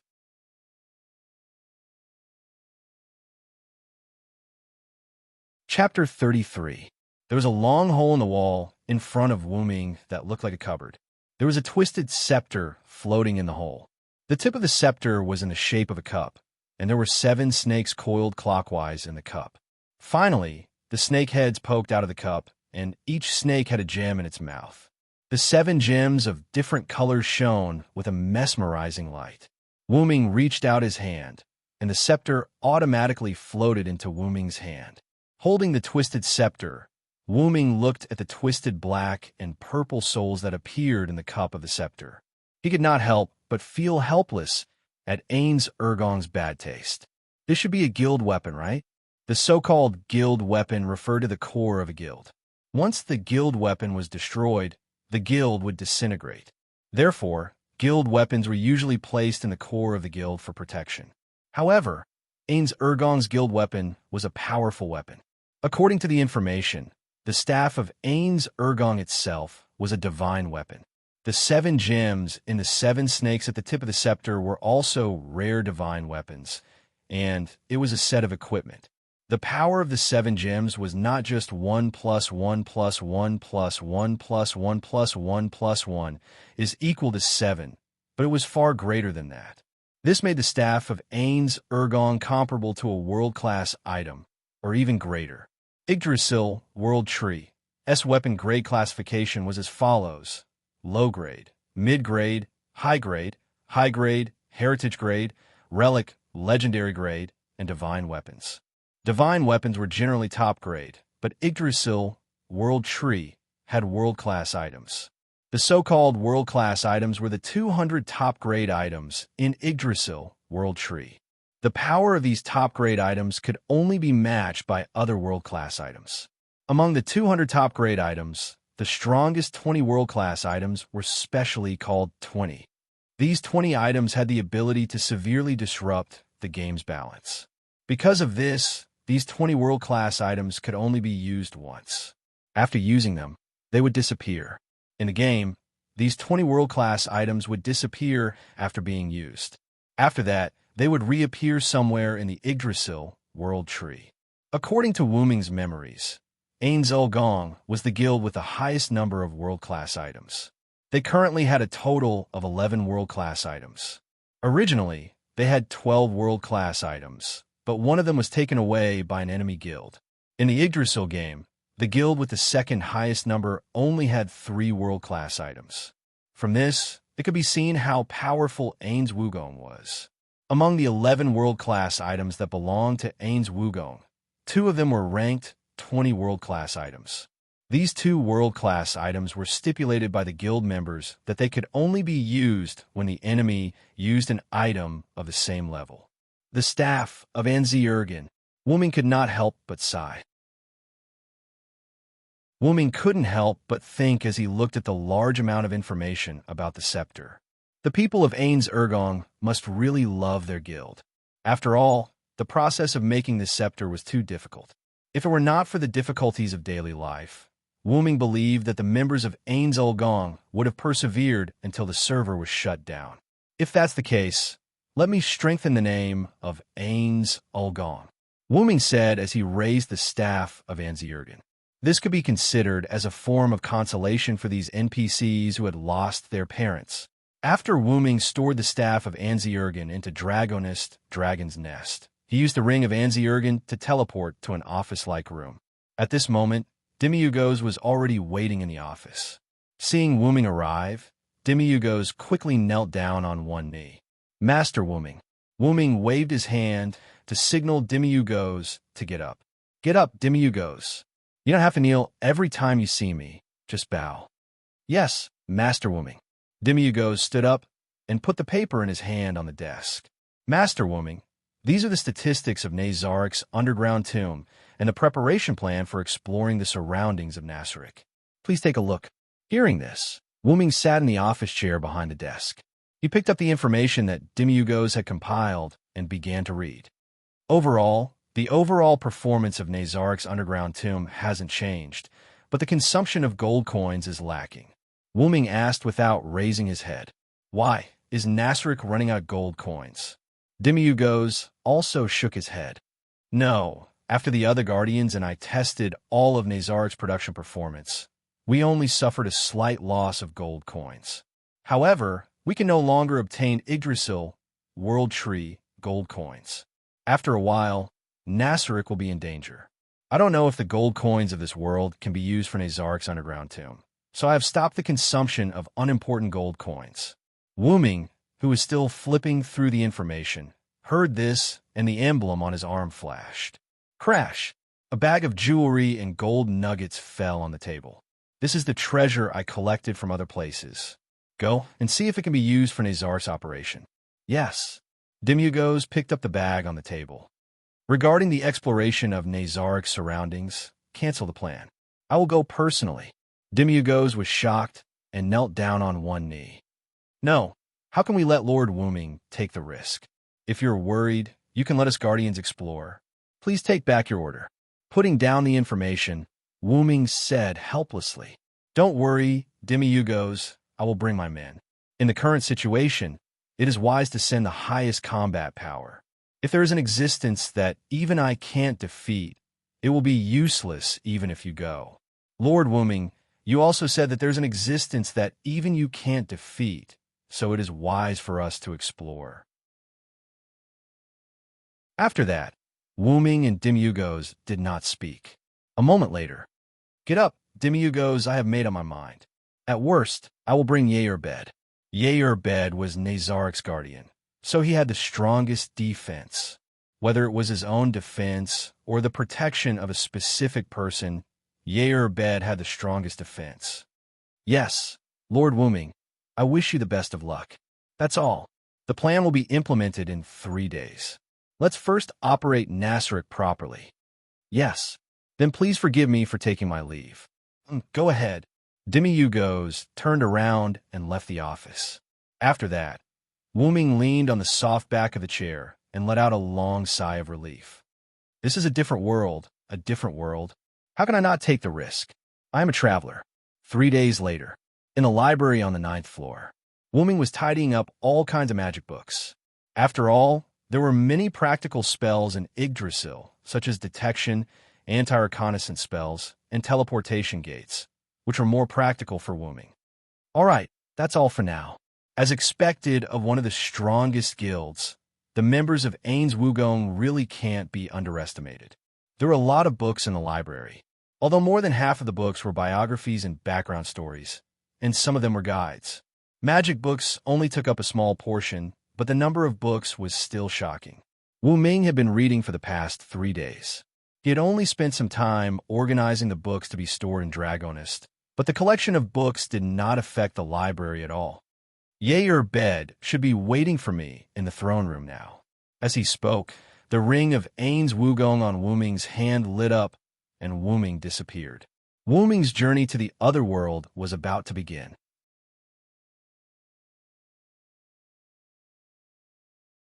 Chapter 34. On the endless grassland, a green creature that looked like a bear or a deer was running.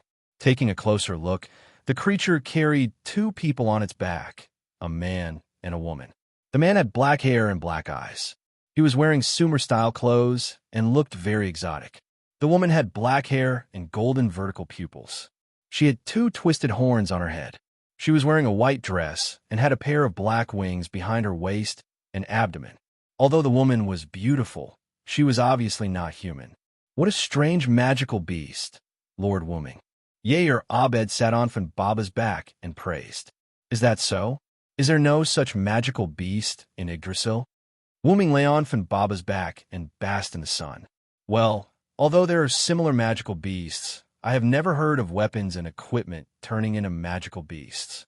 That's right. Fan Baba was the magical beast Fan Baba that Wu Ming took away when he left Babylon. It had already fused with Yggdrasil. Because the grassland was relatively large, Dimugos chose a mount for Wu Ming to travel on. After Wu Ming refused, he took Yggdrasil out of Dragonist and made it appear as Fan Baba. Under the amazed gaze of the Guardians, Wu Ming held the hand of Abed, who had no regrets in his life, and sat on Fan Baba's back. After that, before the Guardians could react, Wu Ming used the ring to teleport to the first floor of the great underground tomb of Nasrik, directly avoiding the guards that the Guardians had assigned to Wu Ming. In the midst of the chaos, Wu Ming successfully escaped from Nasrik with Abed. Now that I think about it, I have to let them complain for a while when I go back. Wu Ming patted Fan Baba's back and said directly, Fan Baba, determine the direction of someone's life and move in that direction. Woo! Funbaba let out a low cry and ran faster. Because of Funbaba's special ability and Yggdrasil's ability, Funbaba could control things with the wood attribute, including detection and so on. Therefore, Wuming handed the task of finding people around Nasaric to Funbaba. By the way, just call me Villo in front of outsiders. Yes, Lord Wuming. Yeah, Urbeta should lie down too. Funbaba's back is very comfortable. Hearing this, Yair Bey's eyes lit up, and his expression became terrifying. Yes, Lord Wuming. Hey, what are you doing? Lie over there, don't be afraid to lie on me. That won't do, Lord Wuming. In order to prevent an enemy attack, I have to stay close to protect him. I think you're just taking advantage of me. Go away. Lord Wuming, what the hell is going on? Funbaba, who was running, shook its head helplessly like a human and increased its speed again. Soon, Funbaba stopped in a forest that was not too dense. Wuming, who was on its back, panted tiredly. Urbeta stopped first. There's a situation in front. Urbeta's face was also flushed, and he was panting heavily. Yes, Lord Wuming. Wuming got down from Funbaba's back and wanted to walk forward. What's going on with Beta's character? Is the player who designed her a pervert?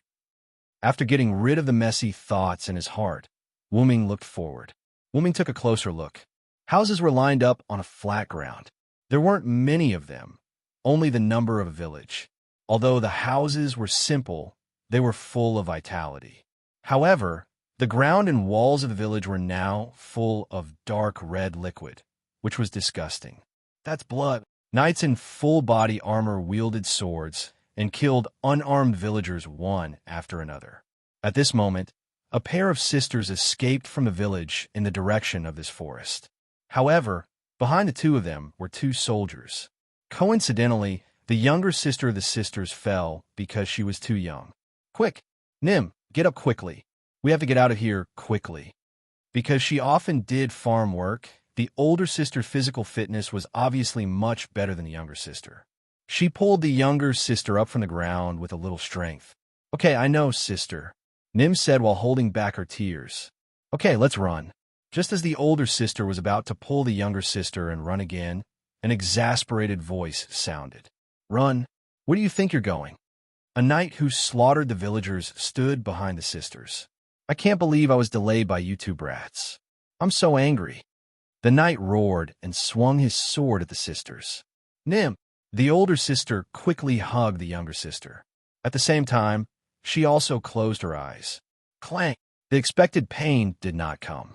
Instead, there was a sound of metal colliding. How is this possible? The knight let out a panicked voice. The young girl boldly turned around and saw a black-haired, black-eyed young man wearing a foreign race's costume standing in front of the knight. The knight's sword was firmly held by the young man. Seeing this, the young girl widened her eyes. I thought it was some special event. In the end, this is some high-level conspiracy. Wuming said in boredom. With Wuming's many years of experience in politics, he could almost guess why the knight slaughtered the villagers for no reason. Just in time to try out the magic I learned these few days. Wuming exerted force in his hand and said softly, Dragon Thunder. A large amount of blue lightning emerged from Wuming's body and passed through the sword in Wuming's hand to the knight's body. Ah! The knight screamed and then fell to the ground. His body was emitting black smoke as if he was roasted. Seems like the strength of this world isn't very high. Wuming thought. Monster. The other knight, who was chasing after, saw his companion die in an instant. He screamed in fear and turned around to escape. Wuming waved his hand. The knight, who did not have time to escape, was instantly wrapped by thick vines that grew out from the ground. Blood flowed out from the gaps in the vines. Seriously, can a knight like you be called a knight? You're a disgrace to the knights. Wuming said in disdain. Woo! Funbaba slowly walked out from behind Wuming. So beautiful. The two sisters, who had never seen such a sacred Funbaba, exclaimed. Wuming laughed involuntarily. After all, Funbaba was known as a divine beast. Are you two okay? Wuming asked. We're We're fine. Thank you, sir. Thank you, sir. As the elder sister, the girl quickly thanked Wooming. The younger sister next to her also did the same. Right? Right, sir, please save our villagers. After the girl thanked Wooming, she suddenly remembered the villagers who were still suffering and sorrowfully begged Wooming. Please, please. The girl's younger sister continued in her slightly clumsy but cute way. Wooming looked at the two sisters and said sternly, I know, you two come with me. Thank you, sir. Just as Wooming was about to leave with the two sisters, Yair Bade, who had finished changing his equipment, suddenly spoke. Please wait, Sir Villo.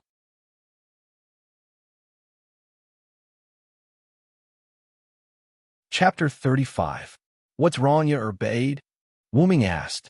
Wooming looked at Yair Bade, who was wearing a full body armor, and asked, Lord Vero, you are an honorable supreme. These lowly humans are not worthy of your protection. Please allow me to execute them. Then Yair Bade raised the black axe in his hand. Wait a minute, Yair Bade. Wooming sighed helplessly. Whether they are worthy of my protection or not, let's talk about it after the crusade against the enemy. After a moment of silence, Yair Bade put down his axe. Yes, Lord Wooming. The sisters looked at the master and servant in front of them, as if they hadn't reacted yet, and didn't say anything. Funbaba, woo! With Wooming's order, Funbaba behind him began to move toward the village. The scene changed, and the armored knights were still wantonly slaughtering the villagers. Screams, cries of fear, begging for mercy, and wild laughter were incessant. Suddenly, one of the knights seemed to have encountered something and let out a scream. What happened? A knight who seemed to be a captain and didn't have a mask on his helmet shouted. What? What is this? Don't come over. Many huge vines as thick as a person grew under the feet of the knights and wrapped around the soldiers one after another. The knights screamed and began to pray to the gods. God, please save me. My God, Lord God. Then the knights who were wrapped by the vines stopped making any noise. Only the huge tree stumps formed by the vines were left. What the hell is this? The captain was still rational and began to issue orders. Prepare to retreat. Send the signal for the horses and archers to come over. However, it was already too late. The huge vines sped up their growth, and soon all the knights' feet were entangled. Quick, come and save me. Another guy, who was also not wearing a mask like the captain, shouted from the side. I'm not someone who should die here. Quick, save me. No matter what, it doesn't matter if it's your health or anything else. Hurry up and save me. The squad leader couldn't believe that the guy who was yelling hysterically could be heard. Captain Balius, he said in surprise. Suddenly, a light, low voice was heard. Woo! A huge green creature that looked like a bear or a deer slowly walked over. What is that? The captain, who was still rational, asked in surprise. The green creature stomped its foot, and the vines instantly wrapped around the wailing knights. In an instant, only the captain who was still rational was left. The sword in the captain's hand fell to the ground. He had completely given up. The vines had already wrapped around his lower body. Don't worry. Those soldiers are still alive. The squad leader raised his head in surprise to see a young man walking over from afar. After all, I still need to obtain information from you. Wooming waved his hand, and vines began to slowly wrap around the knight's upper body. Is that so? Thank you for sparing my life. However, I believe that my companion won't do anything. Ugh. The vines had completely wrapped around the soldier. You're the only one who still looks like a knight, Wooming said calmly. The rest of the villagers fell into a dead silence. After a while, under the arrangement of the village chief, the villagers temporarily rested in the undamaged houses. The village chief, on the other hand, welcomed Wooming. In the village chief's house, Wooming picked up the simple cup of water provided by the village chief, took a sip, and listened to the village chief introduce the village. Khan Village, is it? Yes, Khan Village's geographical location is not very good. It happens to be in the middle of 3 countries. The village chief said with a hint of sadness. After some questioning, Wu Ming lied that he was a magic chanter who cultivated deep in the mountains. Wu Ming originally said that he was a magician, but it seemed that in this world, people who used magic and magic were called magic chanters, so Wu Ming called himself a magic chanter. Wu Ming used information as a reward to offset the village chief's suspicion. After all, in this village where no one knew when something would happen, it was really hard to be at ease. According to the village chief, Khan village belonged to the Restige kingdom and was located in the southeast corner of the kingdom. The Restige kingdom, the Bahaz Empire, and the human supremacy of the Syrian theocracy were located in the middle of the mountain range that ran through the north and south. According to the map provided by the village chief, the kingdom was in the northwest corner, the empire was in the northeast, and the theocracy was in the south of the two kingdoms. Khan village was in the middle of the three kingdoms. The kingdom and the empire were not on good terms, and there would be war all year round. The location of the war was in the plains near the border city of the Restige kingdom, Yalantir. According to the village chief, the knights who slaughtered the villagers were given the empire's badge, so it could be inferred that it was the empire's so-called. However, Wu Ming felt that it was not that simple. After all, the village chief also said that the kingdom and the empire were at war all year round, and there was no benefit for the empire to slaughter the villages at the border of the kingdom. Moreover, these knights were praying to the gods before they were wrapped in vines.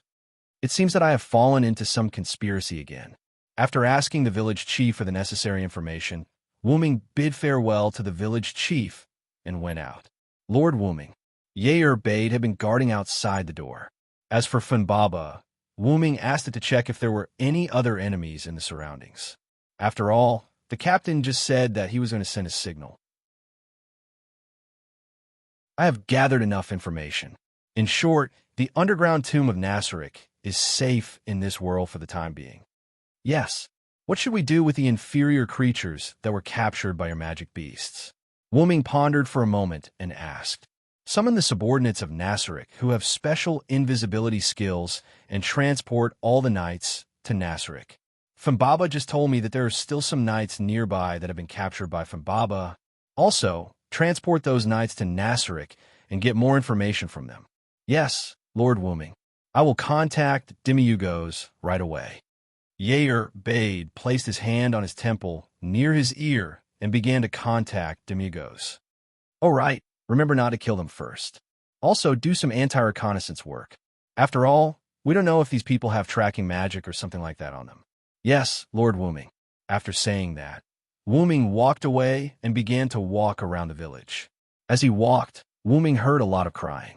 Wu Ming looked and saw that it was the families of the dead villagers. Among them were the sisters that Wu Ming saved. They were crying on the corpses of their loved ones. Sigh, I am used to seeing people die. In the end, I still can't help but feel melancholy over tears.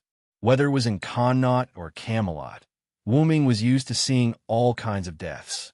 In the end, Wu Ming still felt melancholy over these things. It wasn't that he was sad. It was just that he couldn't stand it. I remember that your name is Only, right? Wu Ming half squatted in front of the sister that Wu Ming saved. Yes, Lord. The girl named Only choked and said, Don't cry. In any case, I'm a powerful magic caster. I have a way to revive your loved ones. As soon as he said that, the villagers who had lost their loved ones all knelt on the ground and begged Wu Ming. Lord Villo, please save my son. Lord Villo, please save my sister. All right, all of you get up. Move the villagers' corpses to an empty space. Hearing that, the villagers started to move. Yair Bade, who had finished talking with Demi Rogoth, walked over and asked Wu Ming in confusion. Lord Villo, are you going to use a rare resurrection tool to revive these lowly worms? Hearing that, Wu Ming couldn't help but laugh. All right, Yair Bade. Although I am not a human, I like humans very much. Moreover, I'm going to use the resurrection magic that I have learned. I will not use a resurrection tool. Besides, I don't have one, but Lord Villo, all right, Bade. Wu Ming interrupted Yair Bade's speech. If I die, you will definitely try your best to revive me, just like how these villagers begged me. Put yourself in my shoes and forgive my stubbornness. After that, Yair Bey didn't say anything else.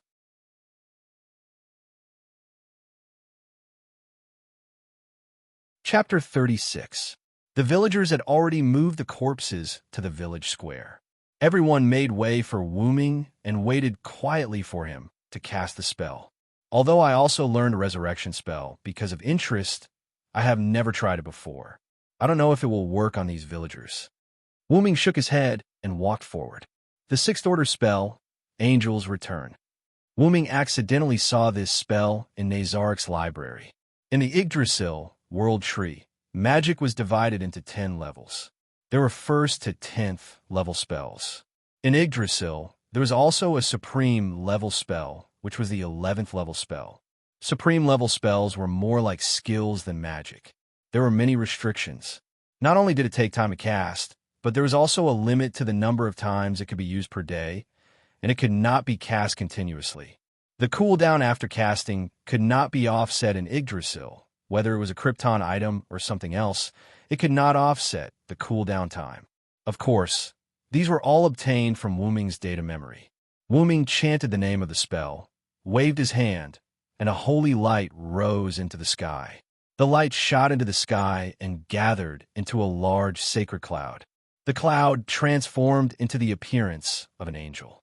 A large number of sacred white feathers slowly fell on the villagers' corpses and integrated into the villagers' bodies. The angel made a sacred and indescribable sound toward the sky and dissipated. After the villagers' corpses merged with the feathers, the wounds on their bodies disappeared, and their skin color changed from pale to healthy. Under the villagers' excited eyes, the corpses that were originally lying on the ground opened their eyes one by one. The family members of the resurrected villagers, including Onli and her sister, rushed up with the villagers' cheers and hugged their family members fiercely. The sixth order spell is so powerful, it scared me.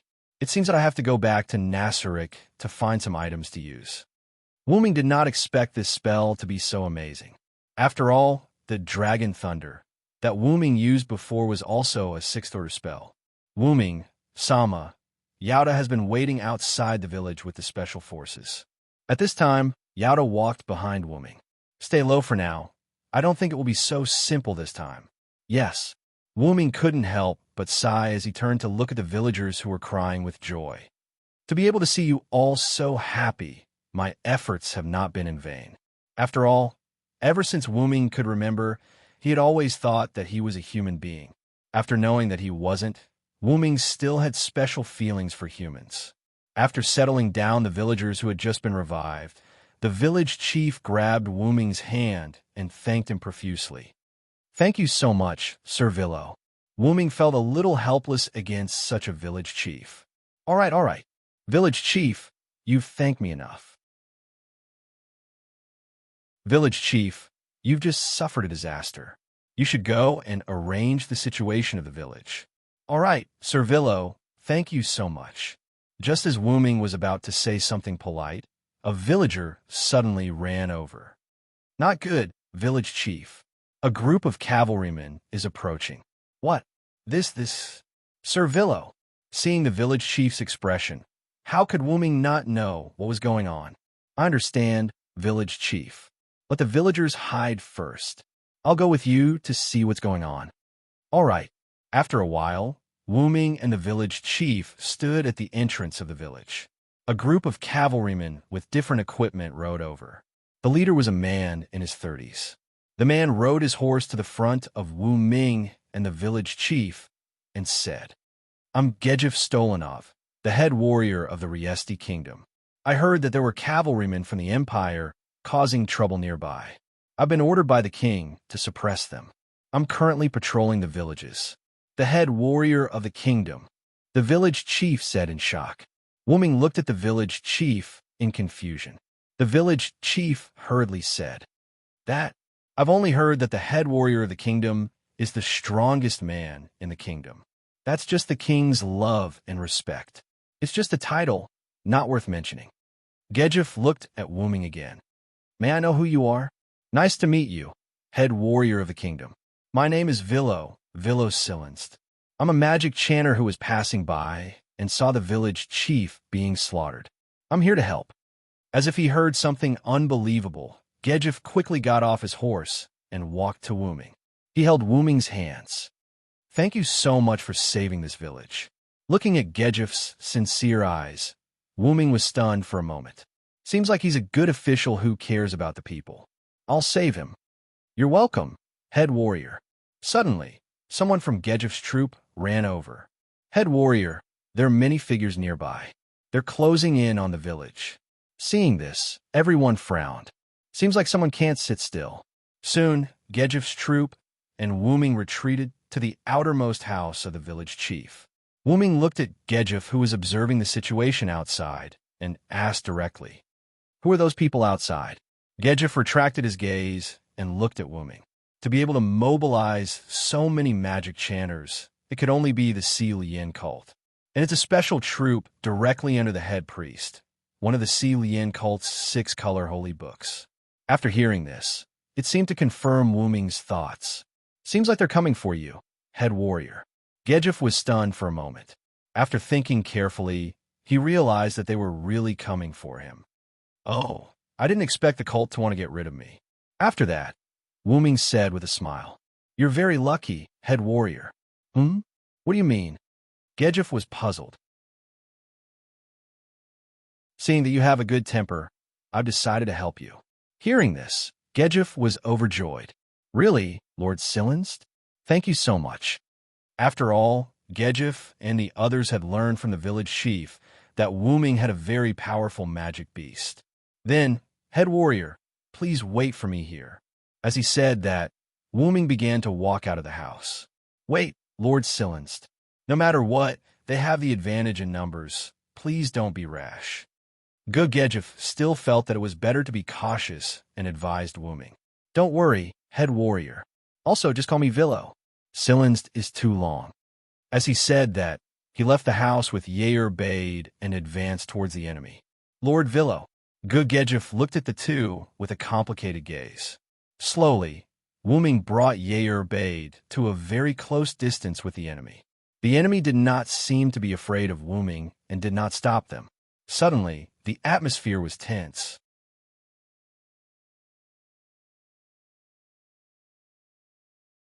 Chapter 37. Negan Gullible Lewin, as the head sergeant of the Light Scripture, one of the 6 color scriptures of the Si Lian theocracy, Negan never thought that he would fail or die in a place like this. After all, he was the head priest of the Light Scripture. The report said that the knight who was wrapped in vines was killed by the demonic beast under the command of that man. Negan looked at the man and woman walking over and immediately gave an order. "Attack." The other priests immediately took action. The mechanical creatures that looked like angels raised their lightsabers and flew towards Wuming and Yair Bade. However, when these angels approached the two, they were destroyed by an invisible attack. They turned into starlight and disappeared in the air. What? Not only was Negan shocked, but the other priests were also shocked. The angel army was destroyed in an instant, and it was done using an unknown method. A sense of crisis rushed into Negan's mind, and he immediately summoned the High Angel, the Surveillance Angel, to go forward and meet the attack. Surveillance Angel. After hearing the order, the angel floating behind Negan, who was much bigger than the other angels, summoned a staff. Under Wuming's slightly crumbling expression, the Surveillance Angel used the short staff to smash down on Wuming. That's right, it smashed down with the short staff. Pump! Wuming grabbed the short staff and said with a forced smile, "Summoning a staff to smash people. I don't know what to say anymore." While everyone in Negan was shocked that Wuming caught the Surveillance Angel's attack with one hand, Wuming pointed at the angel in front of him. Heavenly fire. In the blink of an eye, the Surveillance Angel was completely enveloped by a large amount of holy light golden flames until everything was reduced to nothingness. What? The High Angel was hit in one hit. Negan couldn't believe his eyes. Wuming had been through so much, but he didn't have many means of fighting. When he was in Ireland and Britain, Wuming only relied on his own martial arts and the noble phantoms in his hands, namely the powerful Exsilver, Meteor Silver, and Yggdrasil. Yggdrasil, that could control plants and vitality, and some loon magic. In Babylon, Wuming, who transformed into a dragon, relied on the power of faith of the Babylonians. After all, after Wuming left, faith could no longer be used. That was the limitation of faith. The root dragon that was not in Babylon was no longer the Babylon Hyunryong, but the legendary root dragon. That was the limitation of faith. After that, Wuming came to this world. Thinking about it carefully, Wuming's abilities were as follows: martial arts and wisdom, loon magic, that he learned from Skaha, X-Silver, Meteor Silver, S-Light Cannon, Yggdrasil, S ability to control plants and vitality, Funbaba that fused with Yggdrasil, Enkidu's Heaven Lock that wrapped around his arm, and the magic that he just learned from Nazark's library. Ignoring his martial arts and noble phantoms, in a situation where he was empty-handed, other than the loon magic and the magic that he just learned from Yggdrasil, World Tree Game, he had no other means of attack. Funbaba was included in the noble phantoms. Enkidu was still in a deep sleep because he was not used to the space-time tunnel. Although he was in a deep sleep, Wuming could still use Heaven Lock. The loon magic required the engraving of the loon runes before it could be activated. The invisible attack from before was the magic that Wuming engraved on the way here. Therefore, the only magic that could be used now was the magic in Yggdrasil, World Tree Game. After all, the first to 10th tier spells were all instantaneous. With Wuming's magical power as the root dragon, even if he was a young root dragon, his magical power was incomparably huge. At the very least, it would take him more than a year to continuously cast a 10th tier spell before he ran out of magical power. And that was excluding the fact that Wuming could recover his magical power. Logically speaking, Wuming should not be able to learn the magic of Yggdrasil, World Tree. After all, Wuming was not a player. It seemed that it was because of the bloodline of the root dragon. As long as there was a grimoire or someone to teach him, learning the magic of Yggdrasil, World Tree, was very easy for Wuming. By the way, although Wuming was often injured, the body of a young root dragon was actually abnormally tough. If Artoria wanted to break through Wuming's defense with Excalibur, she would have to use her noble phantoms. Moreover, that was only breaking through his defense. If she wanted to seriously injure Wuming, she would have to use an unknown but abnormally powerful black gas like Morgan Le Fay. Of course, ever since he was corroded by the black gas, Wuming's resistance to things like poisons and curses had basically reached the limit. To put it simply, regardless of the level of the poisons or curses in the world, they could no longer affect Wuming. This was the characteristic of the root dragon that was born from the root of all worlds. Otherwise, those that could transform into dragons would be called root dragons. For example, special abilities such as traveling through space and time without being affected, and learning the magic of Yggdrasil, World Tree, that should not be able to learn, were all brought about by the bloodline of the root dragon. Don't worry. If this thing doesn't die after being hit by Tier 9 magic, I'll have to look at it in a different light, Wuming said with a wave of his hand. Although Nazarek was an alien guild, the spells that the members of the guild organized were not only of the Dark series. The Skyfire just now was a Faith-type spell. Although it was strange to use Faith-type magic to attack an angel, Wuming did not think too much about it. The Skyfire spell had a special ability that increased its attack power on non-human enemies.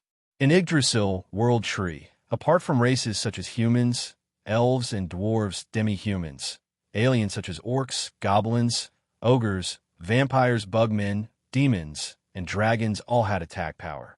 Coupled with the support of Wuming's powerful magic, how could a mere level 45 monster withstand it? That's right, Yair Bade was the one who told Wuming the monster's level. According to Yair Bade, there were such monsters in Yggdrasil, World Tree. Is it a coincidence, or... Wuming pondered. What? Tier 9 magic? How is that possible? Negan shouted as he broke down. Mama, calm down. You're the leader of these priests after all, Wuming said with a smile. Impossible. How can anyone know a Tier 9 magic? Negan seemed to have broken down as he took out a crystal from his pocket. Item, I remember that crystal item seems to be used to seal spells from the 1st to the 10th level. After thinking for a while, Wuming swung his arm, and a silver chain flew out from Wuming's palm. Before Negan could react, the chain snatched the crystal item from Negan's hand. After putting away Enkidu, Wuming looked at the item in his hand and then tossed it to Yair Bade, who was beside him. Go back and see what's inside. Yes, Lord. Lord Villo. Then, Wuming looked at Negan's group. As for you, Just as Wuming was about to say something, the sky shattered like a piece of glass in front of Wuming's group. Just in case, I even learned a high-level counterintelligence spell called Mirror Reflection. The Motherland is spying on me. Negan was in disbelief. Wait. Negan suddenly shouted as if he had broken down. Sir, no. My lord, we know, I'm fine by myself. Please let me go, I'll give you any amount of money. I beg you. Don't embarrass yourself here, lowly creature. Yair Bade suddenly shouted. The only thing you can do now is to quietly kneel on the ground and gratefully accept Lord Villo's gift of death. Low-class creature, Purgatory said in an uncertain tone. Ma, since Yair Bade said so. Wuming closed his eyes and opened them again. A golden vertical pupil appeared in Wuming's eyes. Accept your fate, lowly creature.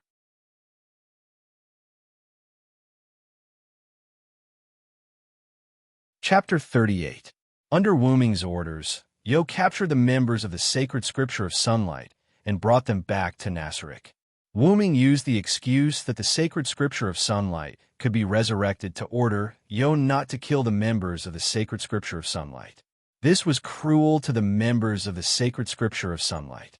After all, Nasaric was an alien guild created by a group of insane gamers. After Nasaric transformed into a physical body, Nazaric's interrogation methods were devastating. Moreover, Wuming had ordered them not to kill the members of the sacred scripture of sunlight. It was obvious that the members of the sacred scripture of sunlight had been offended. However, this had nothing to do with Wuming. The battle between Wuming and the members of the sacred scripture of sunlight was witnessed by some villagers and good Jefu. Wuming used the excuse of feeding the magical beast to transfer the members of the sacred scripture of sunlight to Nasaric. Since he had gathered enough information about this world, Wuming decided to bid farewell. Is that so? Is Lord Villo leaving? Good Jefu asked thoughtfully.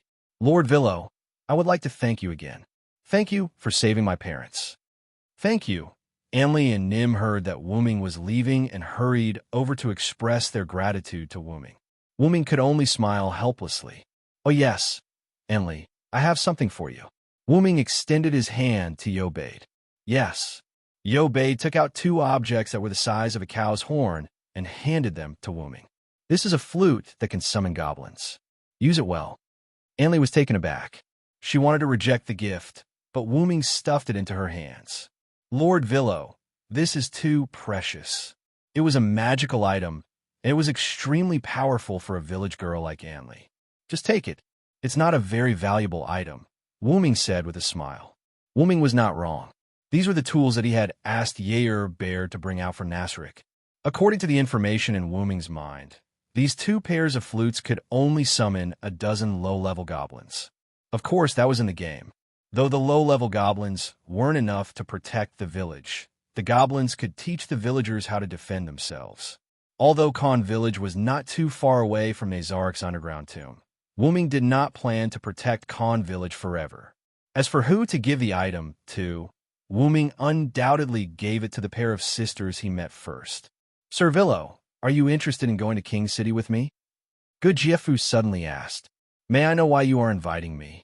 From the battle between you and those people, I can see that Sir Villo is a very powerful magical chanter. After all, I am a citizen of the kingdom, and it is necessary for me to recruit talents for the kingdom, Good Jefu said seriously. Please forgive my refusal, Sir Good Jefu. I still have some family members to take care of. I won't go to King's City with you, Wuming said naturally. When Yair Bade heard the word family, her expression under the helmet instantly became emotional. Is that so? That's a pity. Then, I wish Sir Villo a safe journey. Good Jiefu was not angry at Wu Ming's refusal. He only smiled faintly. If I have a chance to go to King City, I would like to ask Good Jiefu to lead the way for me, Wu Ming said jokingly. Of course, Good Jiefu said, leave it to me. After that, Wu Ming summoned Funbaba from the forest near Khan village. Sister, look, it's that beautiful deer. Don't talk nonsense, Nim. That's Sir Villo's magical beast. So this is Sir Villo's magical beast? It's really an excellent magical beast, Good Jiefu praised. Wu Ming also got on the Funbaba with Yair Baird. He waved at Good Jiefu, Onli, and the others and walked into the distance. After a while, Wu Ming noticed that Yair Baird, who was sitting behind him, seemed to have some questions. What's the matter, Yair Baird? Yair Baird hesitated for a while and asked, Sir Wu Ming, do you like humans very much? Hearing this question, Wu Ming smiled faintly. What about you? What do you think of humans? Yair Baird answered without hesitation. Weak, inferior creatures. What a beautiful scene it would be to stomp them to death like insects. After hearing Yair Baird's words, Wu Ming had an expression that said, I knew you would say that. Yair Baird, I quite like humans. After all, I was adopted by a kind old man when I was born. Sir Wu Ming was adopted by humans? Yair Baird was very surprised. Ah, yes. You guys didn't exist back then. Back then, I thought I was a human.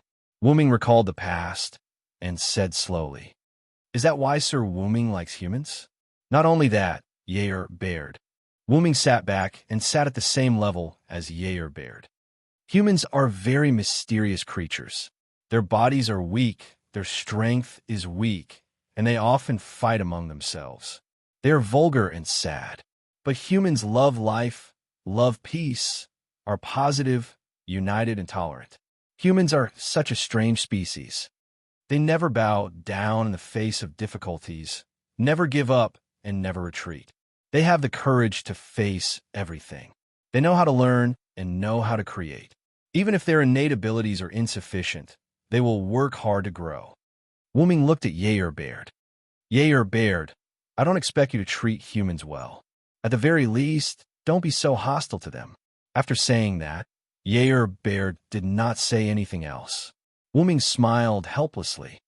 Consider it my willful request. What do you think, Yair Baird?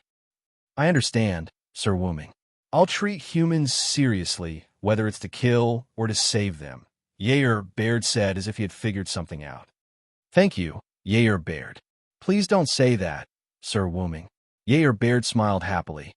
After coming to this world, you're the only one who's accompanied us. We have to thank you. After hearing Yair Baird's words, Wu Ming seemed to have thought of something and fell silent. I'm sorry, Yair Baird. Why are you sorry, Sir Wu Ming? Yair Baird was puzzled. It's nothing. Anyway, let's go home. Wu Ming gave up on thinking. Forget it. I'll let nature take its course. When Nasrik has established himself in this world, I'll tell them the truth. Yes, Sir Wu Ming. Under the setting sun, a man and a woman rode on a beautiful beast and traveled slowly.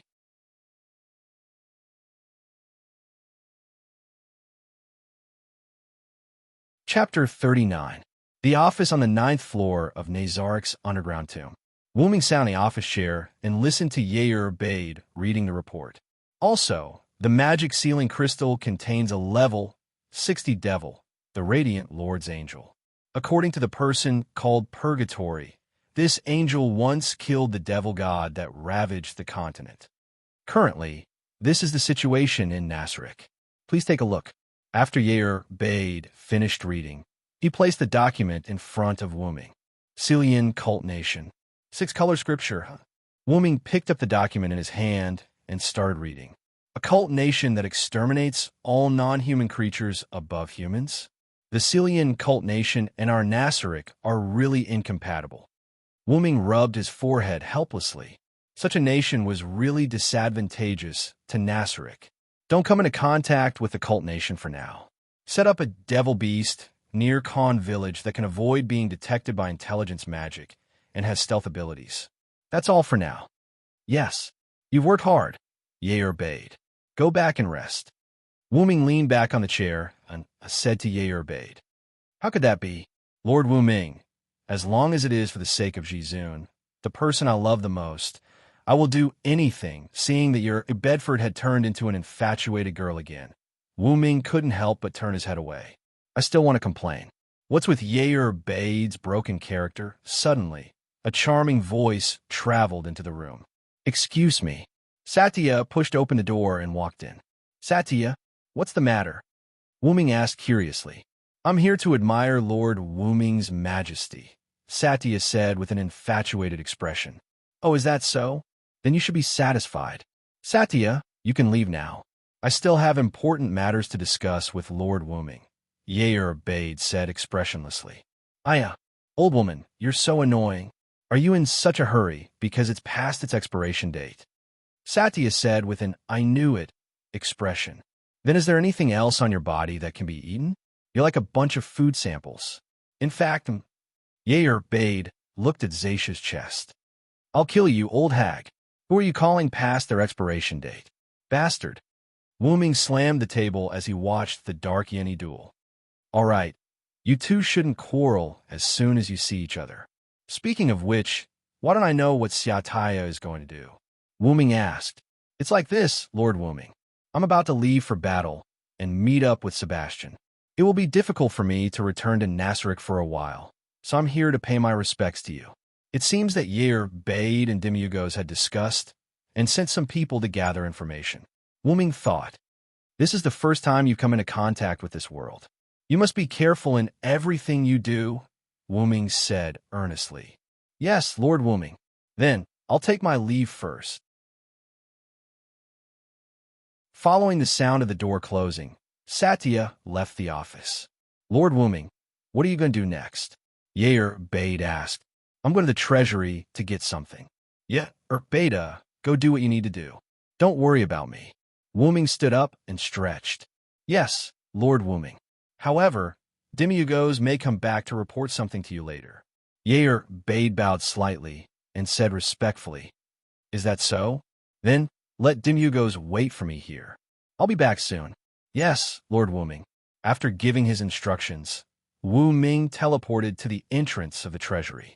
Wu Ming's Dragonist was upgraded into a noble phantasm. Coupled with Wu Ming's constant nourishment, the space inside Dragonist was now very vast. In fact, Wu Ming came this time to put all the useful things in Nazaric's treasury into Dragonist. After all, Wu Ming didn't want to live a life without anything. It was more convenient to put the useful things directly into Dragonist. Wu Ming actually only learned a few spells in Nasric. The 5th-tier Magic Dragon Thunder, the 6th-tier Magic Angel's Return, the 9th-tier Magic Heavenly Fire, and the Magic Skills Mirror Reflection, Dragon Thunder, and many other high-level spells. They were mainly used to deal with humans. Angel's Return was a low-level resurrection spell without side effects.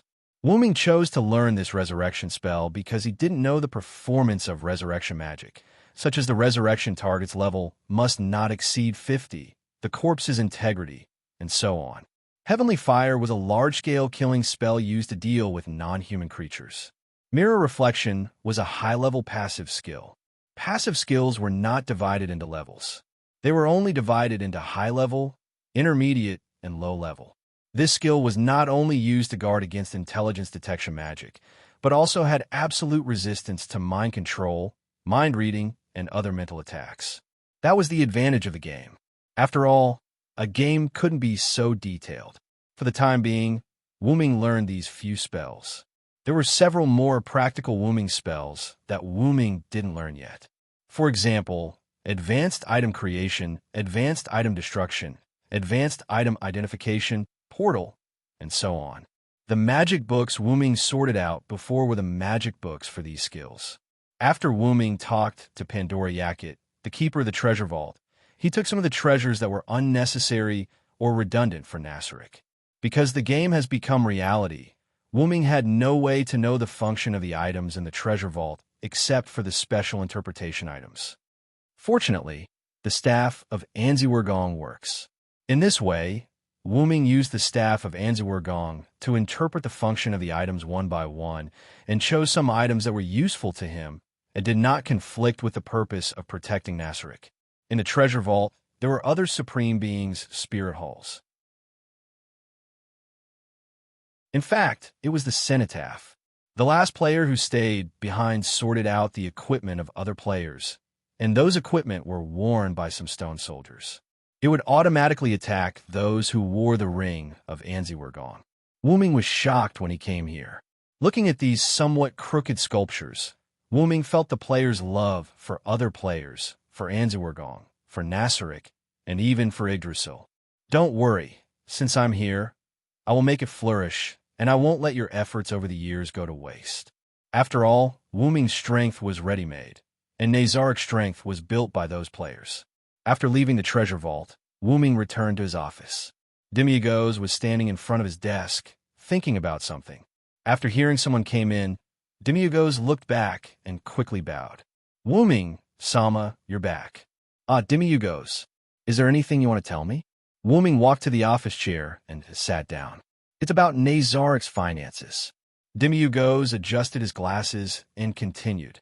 After you gave me the gold coins of this world, during testing, I found that as long as they are processed into objects the size of gold coins and have a certain value, they could be used to support Nazaric's operations. Wuming's eyes lit up. That's great. I happen to have some gold and jewelry that I don't need right now. I'll give them all to you. With that, Wuming took the item that Demiurgos handed over. It was a special leather bag with a large mouth. When he opened the bag, what greeted his eyes was a membrane that looked like water. Wuming pointed his palm at the membrane, and a large number of treasures swarmed out of Wuming's palm and fell into the membrane. This bag was called the Infinite Backpack, and it was an item in the Yggdrasil game. It could store unlimited items, and the weight of the bag would not change. After a while, Wuming sealed the bag and handed it to Demiurgos. Looks like I have to find a lucrative job for Nasric. Wuming began to plan in his mind.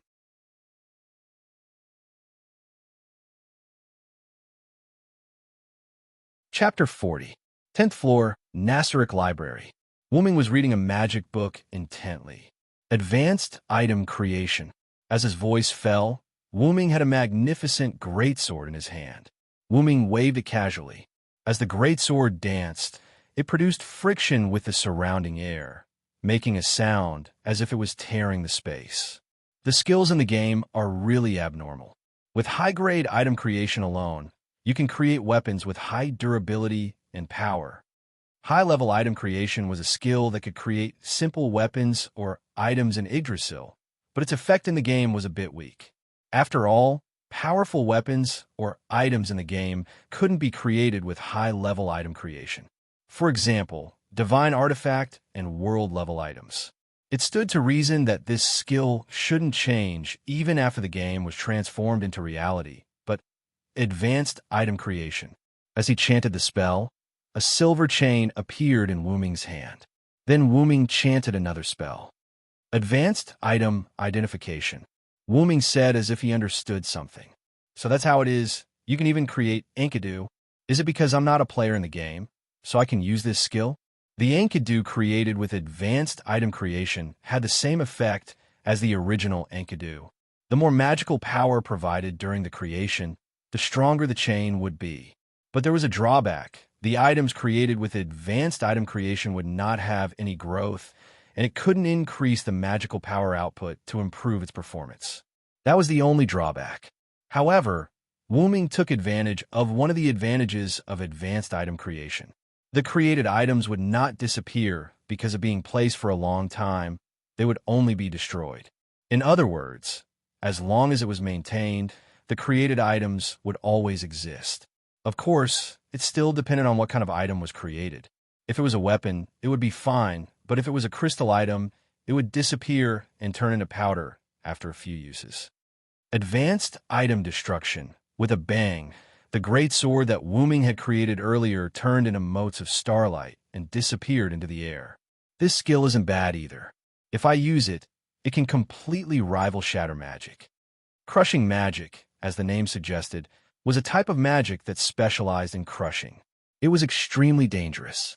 If something went wrong, even the caster himself would be crushed. Well, let's leave it at that for now. Wu Ming put away the fake heaven lock in his hand. Let's go to Ylanter to exchange some gold coins later. 500 gold coins? What do you think? 1,000 gold coins? Don't. Deal. Walking out of the shop, Wu Ming shook the money pouch in his hand. Seriously, this shop owner is really interesting. He actually wants to buy the weapon I created for 500 gold coins. Does he think I'm easy to bully? Wu Ming said in boredom as he looked at the bulging money pouch in his hand. I didn't expect there to be such a thing as platinum coins. Is it worth 10 times more than gold coins? As for whether the shop owner lied to him or not, Wu Ming wasn't worried. After all, Wu Ming found a large shop with a good reputation. Even if he was cheated, Wu Ming still had the means to find a shop owner. It's almost time. It's time to go back. Wu Ming found a rather secluded alleyway. Portal. As the voice fell, a constantly changing black and red circular portal appeared in front of Wu Ming. Without hesitation, Wu Ming walked in. In a conference room similar to a luxurious living room, a group of guardians sat there discussing something. A constantly changing black and red circular portal appeared in the room. A group of guardians immediately stood up and put on a respectful look. Wu Ming walked out of the portal. Wu Ming-sama. Wu Ming waved his hand, stopped the guardians from saluting, and sat on the main seat. Clatter! With the sound of gold coins colliding, a bag of platinum coins fell on the table. Dimyu goes, "These are the platinum coins I got from your Ylanter. You can test them later." "Yes, sir." Dimyu goes reached out and put away the bag of platinum coins. "Y'all, have you finished modifying the villager's memory?" "Yes, Sir Wu Ming-sama, but because you made a lot of noise that day, I followed your order and modified some of their memory." Y'all raised his hand and replied with a smile. "Okay, Khan Village is like this for the time being. Remember to send some troops to lurk near Khan Village. They don't need to be strong, but they must be good at hiding." "Yes, Sir Wu Ming-sama." "Male, has Nazarik's concealment been completed?" This was the decision made by Yair Bade and Dimyugos during their discussion. After Wu Ming agreed to hide Nasarik, this task was given to Male. Yes, Sir Wu Ming. Nazarik's surroundings are hidden with soil and trees. The sky is also hidden with illusions. There should be no problem, Male said weakly. Yair Bade, keep in contact with Zaisha and Sebastian.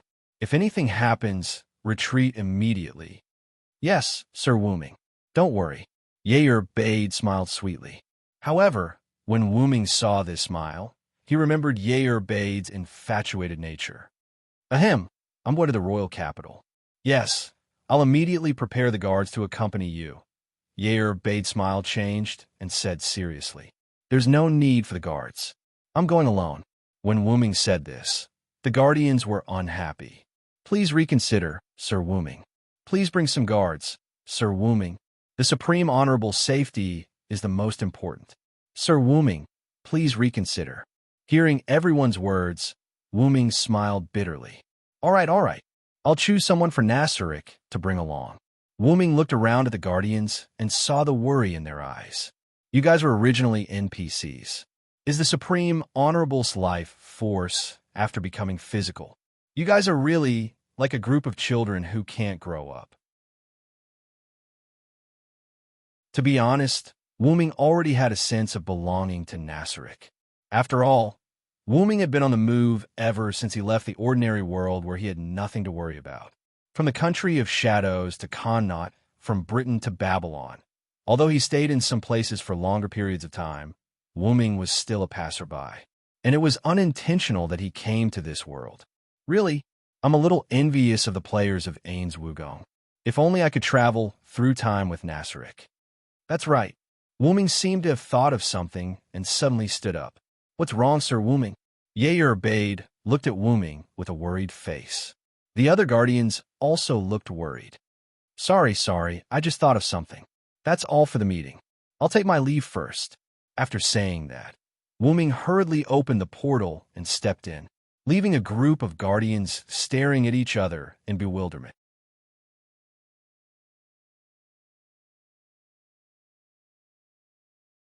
Chapter 41. After Wu Ming left the meeting room, he immediately went to his bedroom. Wu Ming stretched out his hand and a twisted golden scepter appeared in his hand. I hope my idea can be realized.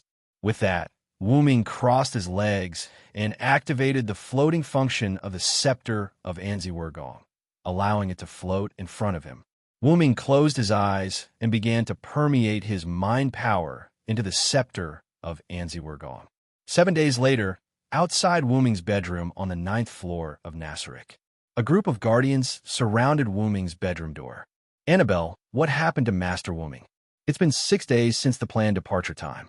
You just said Master Wu Ming ordered us not to disturb him. Don't worry. How can I not be worried? If something happens to Lord Wu Ming, well, Beta had a heartbroken expression on his face as he yelled heartbreakingly at a female servant who was standing guard outside the door. Annabelle said very calmly, Master Yair Bade, I am also very worried about Master Wu Ming, but Master Wu Ming has clearly stated that no one can enter without permission. I am very sorry. All right, Yair Bade.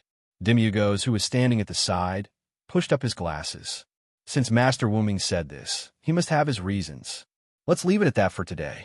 Go back and continue the work that Master Wu Ming gave you. That's right.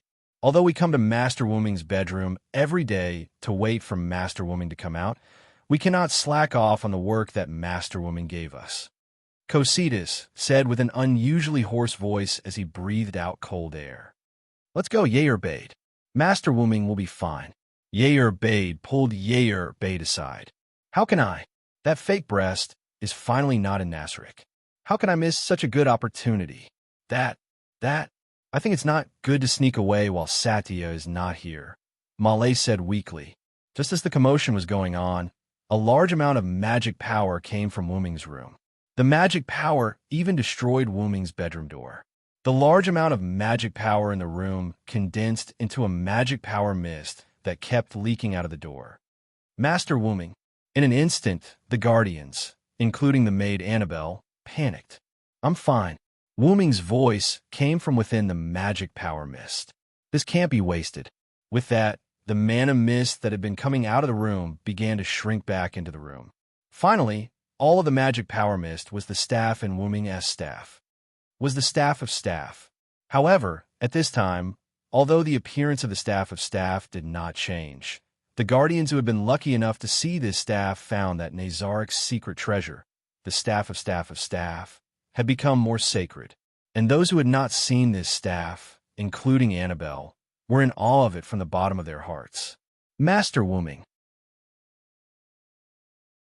Everyone present saluted to Wu Ming, knelt on one knee, and bowed their heads to greet him. Seeing this scene, Wu Ming smiled bitterly. I clearly told them not to salute like this and just bow, but they refused on the grounds of not being disrespectful to Master Wu Ming in public. Really, a group of troublemakers. Get up, everyone. Yes. After everyone got up, Wu Ming continued. If you want to know what happened, I'll explain it in the conference hall later. Yair Abed, get someone to clean up the room. Annabelle Gamma, go get ready and follow me to the royal city later. Yes. Master Wu Ming. WH. Yes. Master Wu Ming. A moment later, the guardians gathered in the room where the previous meeting was held. The guardians sat on the chairs and quietly looked at Wu Ming, who was holding the staff of staff. Guardians, now I want to announce something that is worthy of me, worthy of you, and worthy of the entire Nasrik to be excited. Wu Ming said with a charming smile. After the guardians heard this, they all sat up straight. Before the announcement, I want to ask a question. Wu Ming glanced at the guardians and said, Do you have any thoughts about the world we were in before Yggdrasil? As soon as these words came out, the guardians' bodies tensed up. The guardians stood up together, knelt on one knee, and bowed their heads. Where Master Wu Ming is where we are, and we will always follow Master Wu Ming. Now, we have the ability to travel to other worlds, and this ability is the treasure of Nasrik that I have, the staff of staff. All the guardians' eyes lit up. However, this was Wu Ming's lie. Unfortunately, we can't choose the worlds we can travel to. Then, Master Wu Ming, you mean that the first world we travel to might be Yggdrasil, and the last world we travel to might be Yggdrasil? Dimmy Yugos pushed his glasses and said, Correct. but there is also the possibility that we will never return to Yggdrasil. After all, there are too many worlds. My biggest interest is traveling, so I may leave Nasrik in the future. Master Wuming. Hearing what Wuming said, everyone was anxious, especially Yair Bade, who looked like he was about to cry. He's already crying, Wuming complained in his heart. Don't worry, I will take you and our Nasrik with me. Now, the plan has changed. Except for the members of Nasrik who are outside, all members are not allowed to go out without my permission. Use message to inform Sebastian and Zaisha to collect the necessary information as soon as possible and return to Nasrik as soon as possible. Leave this matter to the Guardian's chief supervisor, Yair Bade. Yes, Master Wuming. Wuming looked at Demiugos. Demiugos. Yes, Master. Raise the alert level of Nasrik again to beyond the highest alert level. I believe that as the commander of the Guardians, you will be able to do it well. Yes, Master Wuming, I will not disappoint you. I will definitely break through the highest alert level of Nasrik. As for the matter of the staff of Anzirgong traveling between worlds, you can spread it on your own. The first and third levels will be given to Cositas. The fifth level will be given to Yuri and Mare, and the eighth level will be given to Demiugos. After completing the corresponding task, stand by. Dismissed. Yes, Master Wuming. After a flash of light, Wuming left using the staff of Anzirgong's teleportation function. The Guardians quickly took action, and Nasrik ushered in a big change. At this moment, Wuming and Annabelle were walking on a road to the royal capital.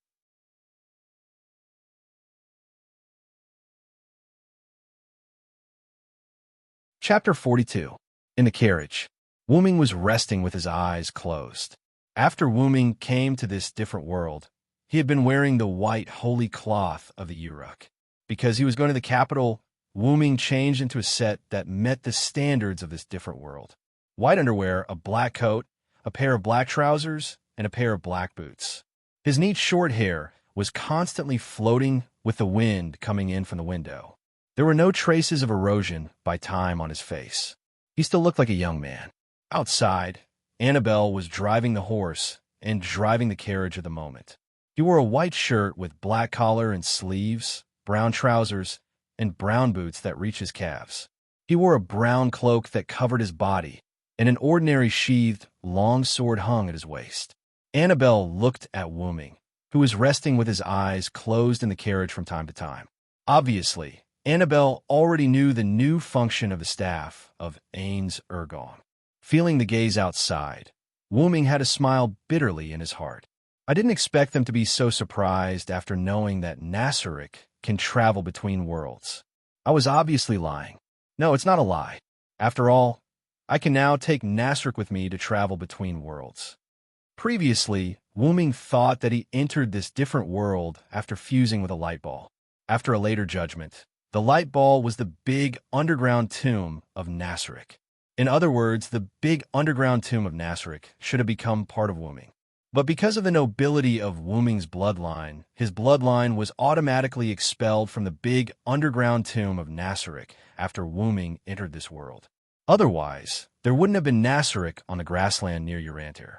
Instead, there would have been a huge dragon lying there. But because Nasrik and Wuming had fused for a short time, and the staff of Ains Ergon could be said to be closely related to the big underground tomb of Nasrik, Wuming suddenly had an idea. What would happen if the staff of Anzirgon became my noble phantasm?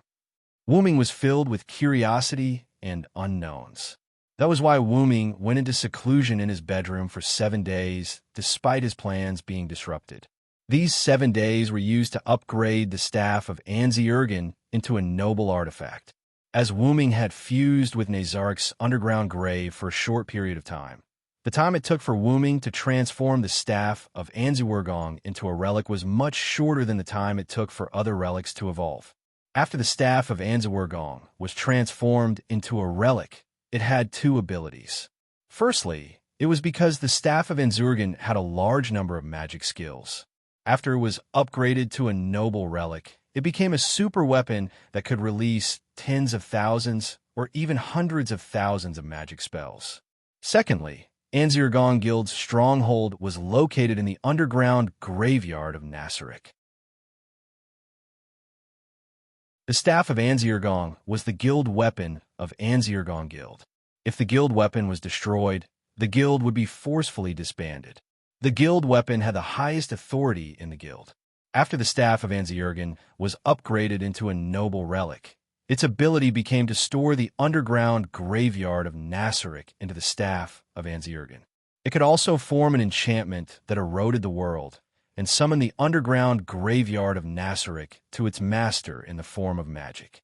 In short, it was the reality marble of the world in the shape of the moon. The magic that could instantiate the scenery in one's mind was called reality marble. Once the reality marble was activated, it would change the surrounding space into a completely different scenery, shaping the caster's mind and eroding the real world. That was why Wuming said that the Staff of Anzirgon could allow the underground graveyard of Nasaric to travel between worlds. However, what I care about is the second ability of the noble relic, the Staff of Anzirgon. The biggest advantage of the reality marble was that everything in the enchantment was immortal. The people or things in the Nazaric's underground graveyard were killed or destroyed, and they would only turn into magic residue, drifting away with the wind, and it had no effect on the people or things themselves. Even if they were destroyed, killed, or even destroyed the entire reality marble, as long as the caster had enough magic power, he could summon them again. In that case, Wuming could use the second ability of the Staff of Anzirgon without worrying about the Guardian's safety. That's great. Wuming couldn't help but say what was on his mind. What's wrong, Wuming-sama? Annabelle, who was outside the carriage, couldn't help but ask. No, nothing. Wuming smiled helplessly. Then he remembered something and said, Didn't I tell you to call me Villo-sama? Villo there answered. The carriage stopped. Yes, Wuming-sama. Annabelle instantly ran to the carriage, knelt on one knee, and said with her head down, It's Villo.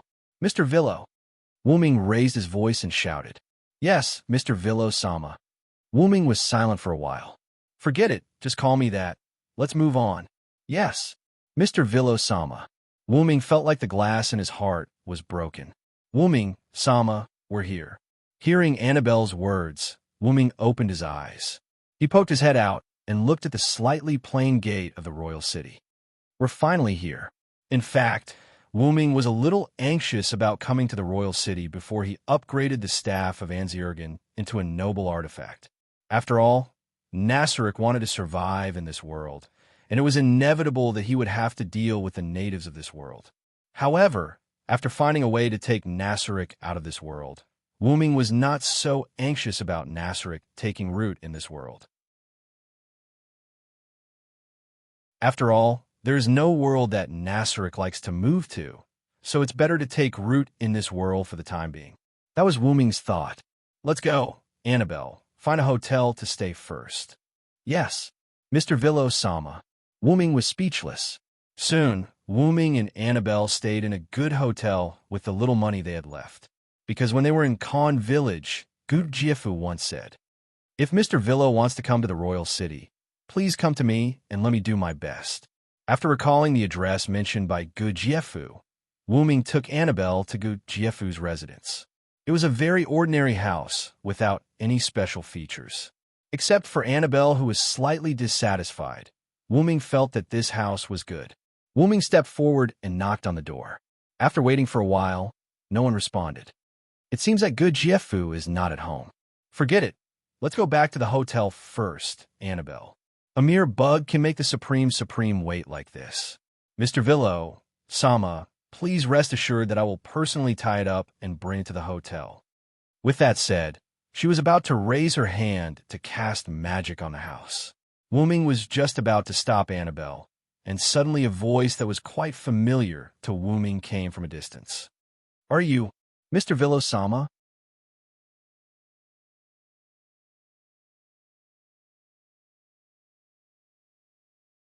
Chapter 43. Wuming looked at the source of the voice. A strong man in his 30s stood there in plain clothes. Long time no see, Sir Gu Jiafu. Wuming waved and smiled. Please forgive me for not being able to entertain you at my humble abode. Gu Jiefu put 2 glasses of water in front of Wu Ming, who was sitting. Isn't this proof of Sir Gu Jiefu's integrity? Wu Ming didn't mind and took a glass of water to drink. Annabelle, don't stand there. Sit down and drink a glass of water. This is an order. Yes. Vilo-sama. Annabelle, who was standing behind Wu Ming, had to sit down after hearing Wu Ming's order. As for the address, after Wu Ming thought about it again and again, he still let Annabelle call him sir. After all, Mr. Razin was stranger than Razin. Thank you again, Vilo-sama. If it weren't for you, I would have died in Khan Village. Looking at Gu Jiefu, solemnly thanking him, Wu Ming waved his hand casually.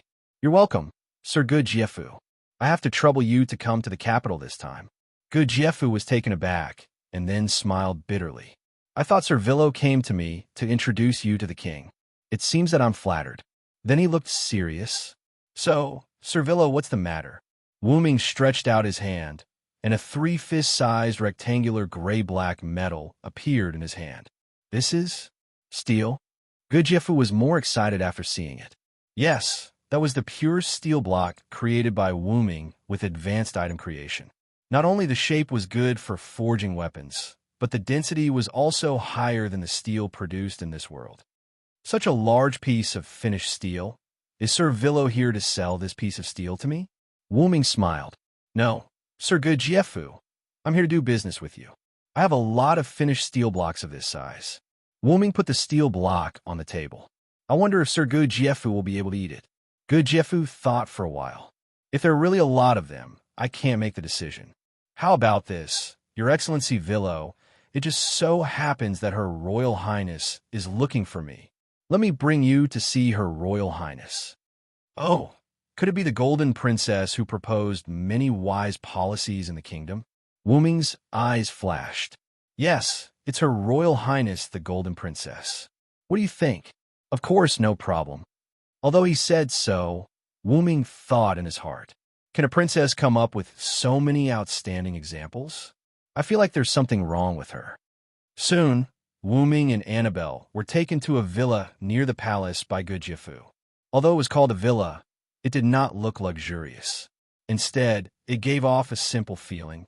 After following the servant to the living room, Wu Ming and Gu Jiefu chatted while waiting for the arrival of the Golden Princess.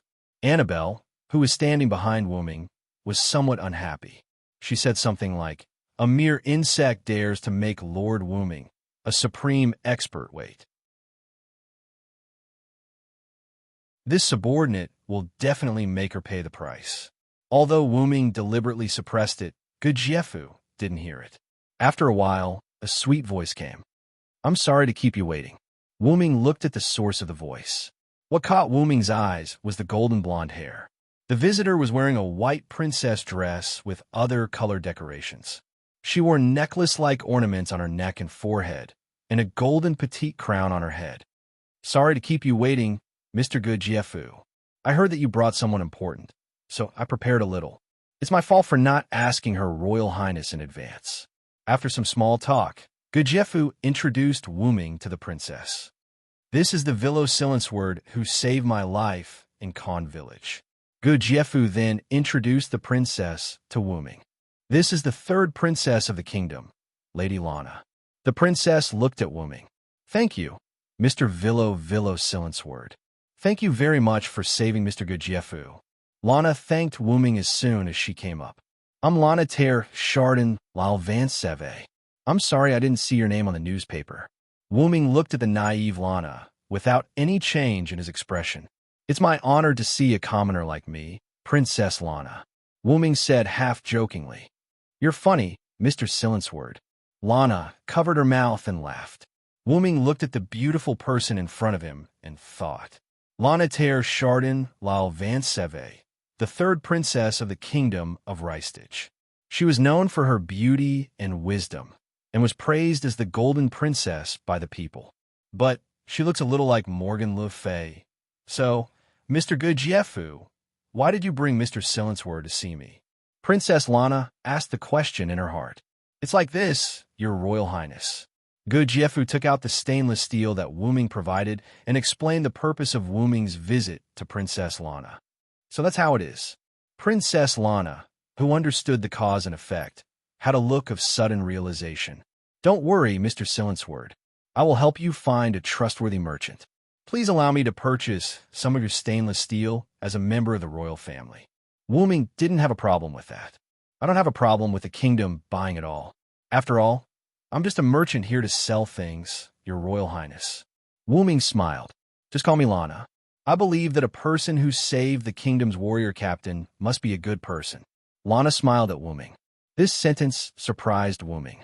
After all, in Wu Ming's eyes, he wasn't a good person. Whether it was in Connaught, Britain, Babylon, or now Nassarik, Wu Ming was always protecting his own interests. In order to let Maeve let him go, Wu Ming promised Maeve to help him finish the war.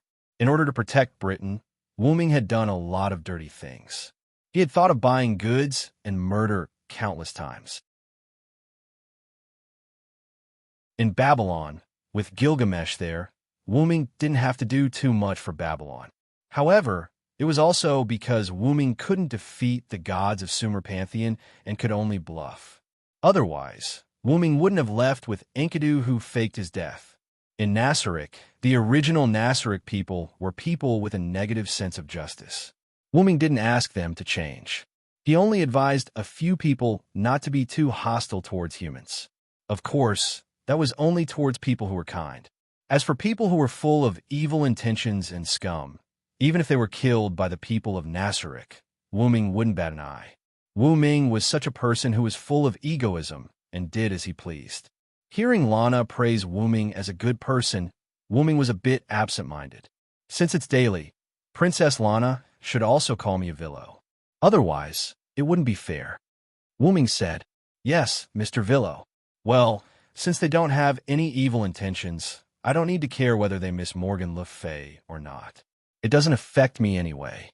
Just like that, Wu Ming's merchant plan was successfully carried out. Just as Wu Ming and Lana were happily talking, a young man came into the room.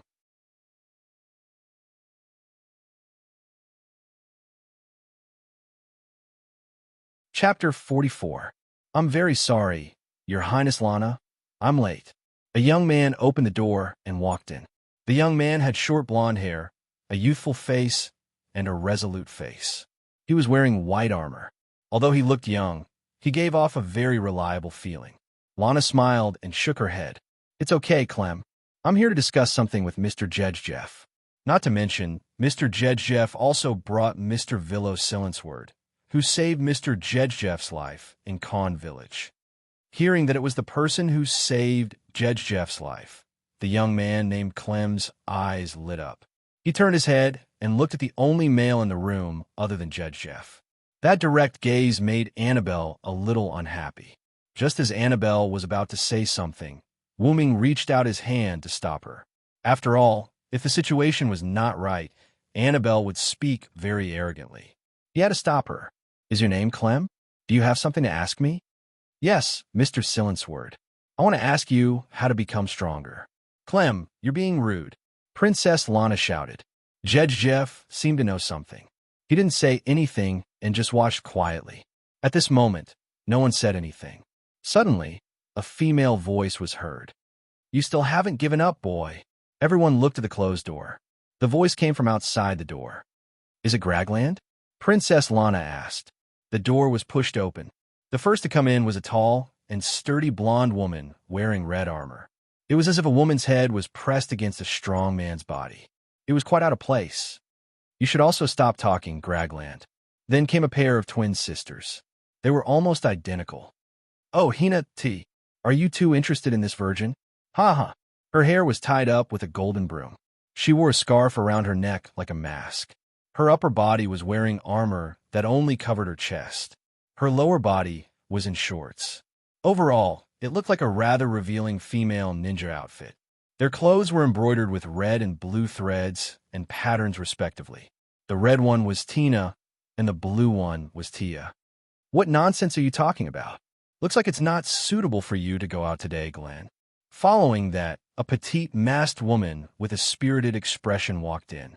He wore a red hooded cloak over his black clothes and a mask with a red gem embedded on his forehead. Strands of golden hair peeked out from the hood and mask. All right, Gigrin, Irby Rouet, this is Her Highness Guest Hall. Stop messing around. The person who spoke seemed to be the captain. She was a beautiful woman with long blonde hair. She wore red tights and a blue skirt. She wore white cloth armor on her chest, a pair of white gauntlets on her forearms, and white protective boots on her calves. Oh, Hajisai, you're here. Princess Lana, on the other hand, was quite happy to see this woman who seemed to be the team leader. She stood up and ran over to hold Haggis' hand. Ah, Lana, I'm sorry to disturb you while you're talking to the warrior chief. Let me introduce you. This is the leader of Wild Rose, my friend, Haggis Elba Druine Dora. Hello, Haggis said with a smile. This is Mr. Villo Silensword, the one who saved Mr. Jedjeff's life in Khan Village. Next to him is Mr. Villo's guard, Miss Annabelle. Just call me Villo. I'm not a pedantic person. Wooming stood up and greeted Wild Rose's people. Ha, you're so cool. Are you interested in having a go with me, handsome? Gigrin's rough voice came. You aphid, don't you know what you look like? You'd better go back to the furnace and be reborn first before you consider whether to serve Sir Villo. Annabelle said mercilessly. Oh, you look so arrogant. Let's go out and practice. Gigrin, Annabelle, Wooming and Haggis stopped the fight at the same time. Well, let's solve Clem's problem first. At this time, Gigrin returned to the topic. Kid, you want to ask the strong to tell you how to become strong again, right? Clem was silent. Gigrin's rough voice continued. I've said it before, the so-called saying that you can become strong through hard work is no longer suitable for you. Although some heroes also became strong through hard work, you've worked hard enough. I believe that no one in the kingdom can be said to be more hard-working than you. Give up, kid. You can't become strong anymore.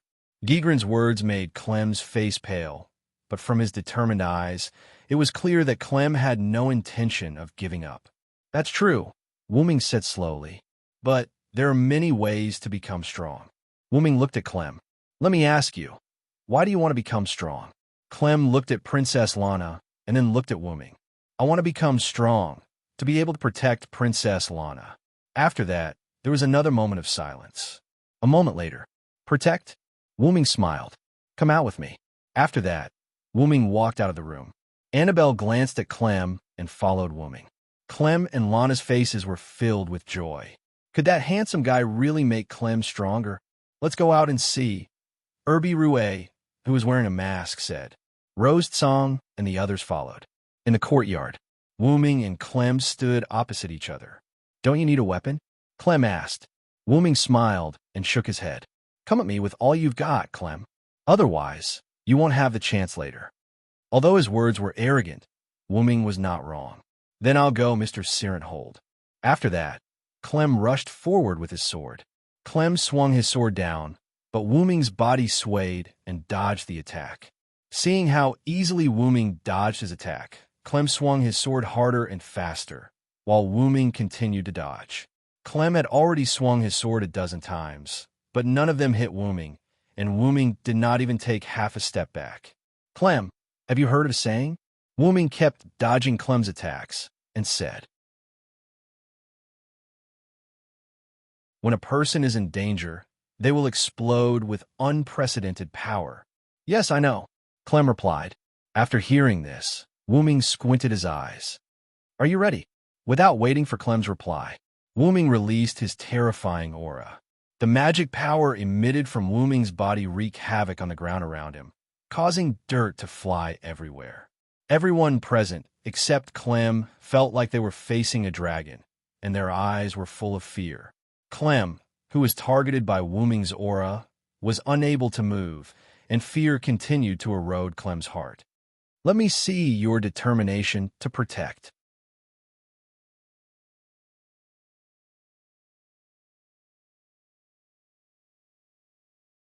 Chapter 45. No, if this goes on, I'll die. Clem thought in his heart. I'm going, Wooming said calmly as he raised his seemingly normal arm. He clenched his fist and punched towards Clem at a very slow speed. Although the speed seemed slow to Clem, Clem could feel it. If I get hit, I'll definitely die. Everyone looked at Wuming and Clem nervously. Although the situation was dangerous, they still believed that Wuming wouldn't kill Clem. Her Highness Lana. Feeling his heartbeat, Clem thought about the face of the person he swore to serve for the rest of his life. Suddenly, Clem felt the chain in his body break. Padash! The shackles that restricted his abilities were broken. Wuming's fist wind formed a tornado, sweeping up the dirt on the ground. In an instant, dust filled the air. Lana, Rose Tsong, and the others stared at the dust in the courtyard without blinking, wondering what the outcome would be. Slowly, the smoke and dust dispersed, revealing the figures of two people. Clem. Princess Lana couldn't help but call out. Clem's posture didn't change as he stood on the spot. The sword in his hand was swung forward, held tightly by Wuming's other hand. Wuming's arm that swung out stopped beside Clem's head. Wuming slowly retracted his arm and smiled at Clem. Congratulations, you've broken through your limits. This sentence was like the last straw that broke the camel's back. After Clem heard it, his body couldn't support itself and fell to the ground. Breathing heavily and feeling the pain on his body, Clem looked at the sky. He had never felt the sky was so blue before. Even under my aura, you can still dodge and swing your sword. Seems like your awareness is quite strong, Clem. Wuming then took out a healing potion from Dragonist and passed it to Princess Lana. This is a healing potion, Princess Lana. Give it to Clem. Everyone looked at the red healing potion with doubt in their hearts. After all, in this world, healing potions were all blue in color. Red potion. But under the mask of Ibiruai's face, there was a slight change. What is it, Ibiruai? Gedgeland asked Ibiruai. No, I'm fine. After Lana fed the healing potion to Clem, everyone returned to the meeting room. Clem asked impatiently as soon as he sat down, fully recovered. Lord Villo, just now the Villo understood Clem's doubts and asked. A person's brain will limit most of their skills to prevent damage to their body. Just now, you broke through part of the limit under my pressure, which is why your body is in so much pain. After taking a sip of the tea, Wuming put it down. Now, you should be able to control the release of this restriction. You should be able to sense it yourself. Yes, thank you very much for your guidance, Sir Villo. This humble one is eternally grateful. Well, Virgin, you have indeed become stronger, although it was only for a moment. You should have reached the level of a platinum-level adventurer. Gedgeland said from the side. In this world, there was a profession called an adventurer. Wuming knew from the interrogation of the people from the Sunshine Holy Bible that adventurers were people who dealt with monsters. These people were similar to multi-purpose mercenaries and were managed by the Adventurers Guild. The adventurers' level was differentiated by the rarity of the metal. The metal that symbolized their identity from lowest to highest were copper, iron, silver, gold, platinum, mithril, orichalcum, and stainless steel. Hearing this, Wuming reached out his hand, and a thin white knight's sword appeared in Wuming's hand. Then, how about adding this? Wuming tossed the knight's sword to Clem. This is stainless steel? Clem was confused. It's a pure stainless steel knight's sword. When everyone heard this, they were all shocked. Although a small amount of stainless steel could increase the weapon's quality, no one would use pure stainless steel to forge a weapon. Moreover, with such a large piece of stainless steel, it was hard to say if they could find a blacksmith who could forge a pure stainless steel weapon. After all, stainless steel was the hardest metal in this world. How can I, Mr. Villo, I can't accept such a valuable weapon. Clem's expression was determined not to accept it, and Rose Tsong's expression was the same. After all, no one would be so nice for no reason. Okay, just accept it. After all, I still have something to ask of Her Royal Highness. Of course, Mr. Villo. Everyone was confused. After all, accepting a request without hearing it was strange no matter how they looked at it. But after thinking about it for a while, Hagrid felt relieved. Wuming also looked at Princess Lana in confusion, then seemed to have thought of something. It seems that Her Royal Highness Lana values Sir Clem a lot. Princess Lana just smiled sweetly. Of course, after all, I like Clem the most. Clem's young face blushed when he heard that. Then, Her Royal Highness Lana is not afraid that I will make a request that will harm the kingdom. You must be joking, as I said before. I believe that Mr. Villo, who saved His Excellency the Warrior, is a good person. Wu Ming waved his hand. Forget about being a good person. I just thought that good Jiafu was a good person, so I helped him. That's enough. Lana smiled. My request is simple. If you have any business in the future, please consider me first. No one in the conference room spoke. A moment later. Is that all, Mr. Villo? Princess Lana asked. That's all. How about it? Can you accept it? Okay, no problem. But with such a small request, you let me accept such a valuable treasure, Clem was still a little unbalanced. It's okay, Clem. Just accept it. This is a reward for your determination to protect. Wu Ming smiled. Yes, Mr. Villo, I will live up to your expectations, and I will use it well. Clem accepted it quite solemnly. Looking at Rose Tsang and the others present, Wu Ming looked at Princess Lana. Then that's it for today. I'll take my leave first. Wu Ming stood up. It's really a blessing to talk with you. Mr. Villo's thinking is really advanced. It couldn't be helped. Previously, Wu Ming was discussing business matters with Princess Lana. As they talked, the topic deviated from the main topic. They even talked about the country, policies, and such. Wu Ming even expressed his own opinion, which made Princess Lana very surprised. After all, Wu Ming was a modern person, and his ideology and culture were definitely more advanced. Of course, Her Royal Highness Lana's opinion surprised me, as expected of the Golden Princess. After a while, Wu Ming and Annabelle began to leave. When they walked to the gate of the courtyard, one of Rose Song, who came to see them off, suddenly shouted, Mr. Wu Ming. Wu Ming paused after hearing it, but he recovered in an instant and continued to walk forward. Wait a minute, Mr. Villo.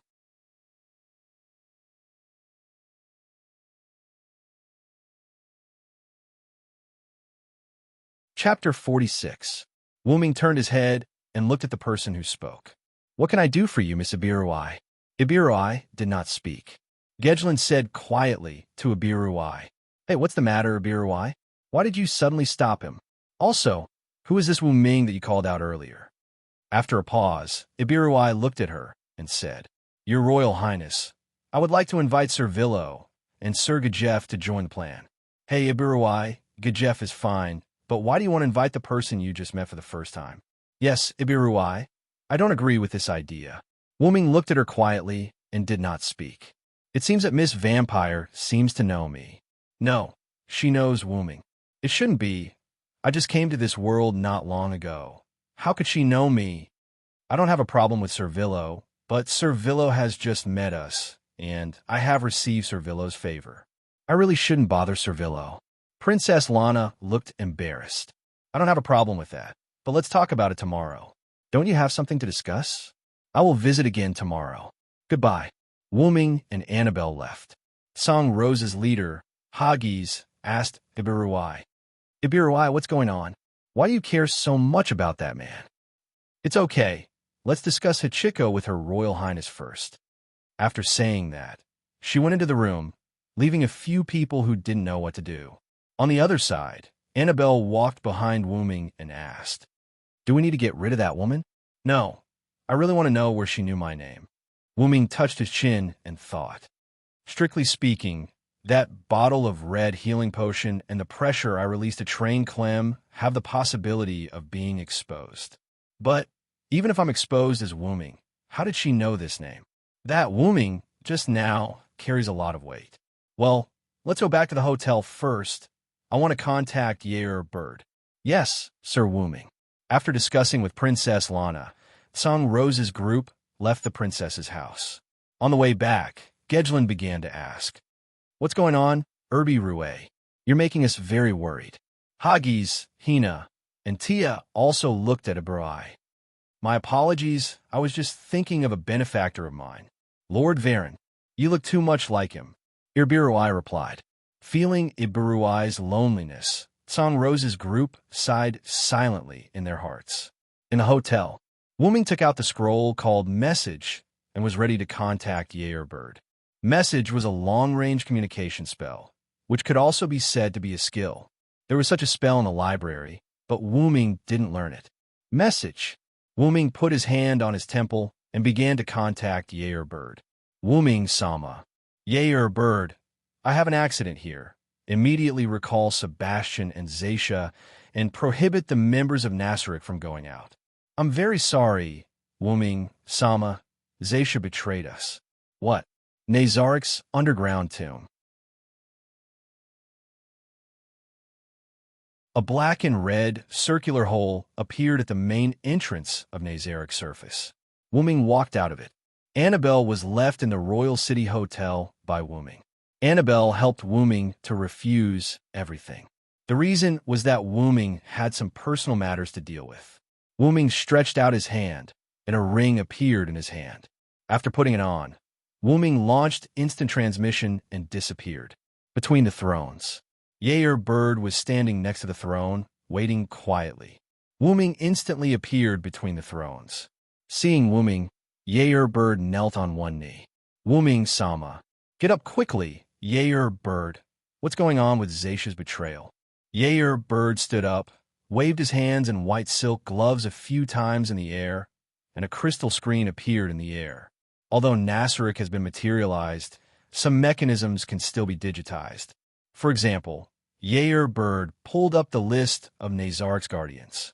Seeing Zaisha Bradford's name in bright red, Wuming asked, "Is this the reason for Zaisha's betrayal?" "That's not the reason. When you left Nasaric, I told Zaisha and Sebastian to complete the information gathering as soon as possible. Zaisha has already returned ahead of time. However, when passing by Khan Village, Zaisha seemed to have encountered an enemy. After that, I couldn't contact her. That's why I checked the list of guardians and learned of Zaisha's betrayal." Wuming sat on the throne, looked at Zaisha's bright red name, which was different from the other guardians' white names, and fell into deep thought. If I'm not mistaken, the enemy should be from the Cillian theocracy. I deduced the same thing when I discussed with demigods, but because of Lord Wuming's orders, I didn't send troops to Khan Village to check. Send the highest level assassin to the vicinity of Khan Village to check the situation. Understood. Bedard left. A moment later, Bedard returned to the throne. Lord Wuming, Zaisha is fully armed and stopped on the plains near Khan Village. We sent our subordinates to question her, but Zaisha didn't answer as if she was unconscious. Our initial judgment is that Zaisha is under mind control. To be able to affect the undead who are immune to mind control, the other party has at least a world-class item, Wuming analyzed after pondering for a moment. Wuming frowned. Although Wuming was much stronger than these level 100 NPCs, if he could control Zaisha's mind, Wuming did not dare to say that it was ineffective against him. The 8-limb blade assassin bugs didn't find an ambush in the vicinity, but we can't be sure that the other party isn't monitoring Zaisha. Bedard. What's the solution to being under mind control with a world-class item? Bedard thought for a moment before replying. I'm afraid the only solution is to kill Zaisha and revive her. However, I can't guarantee that she will recover after being revived. Wuming fell into deep thought. As expected, mental labor isn't suitable for me. Bedard. Yes. Gather the guardians. I have something to say. Understood.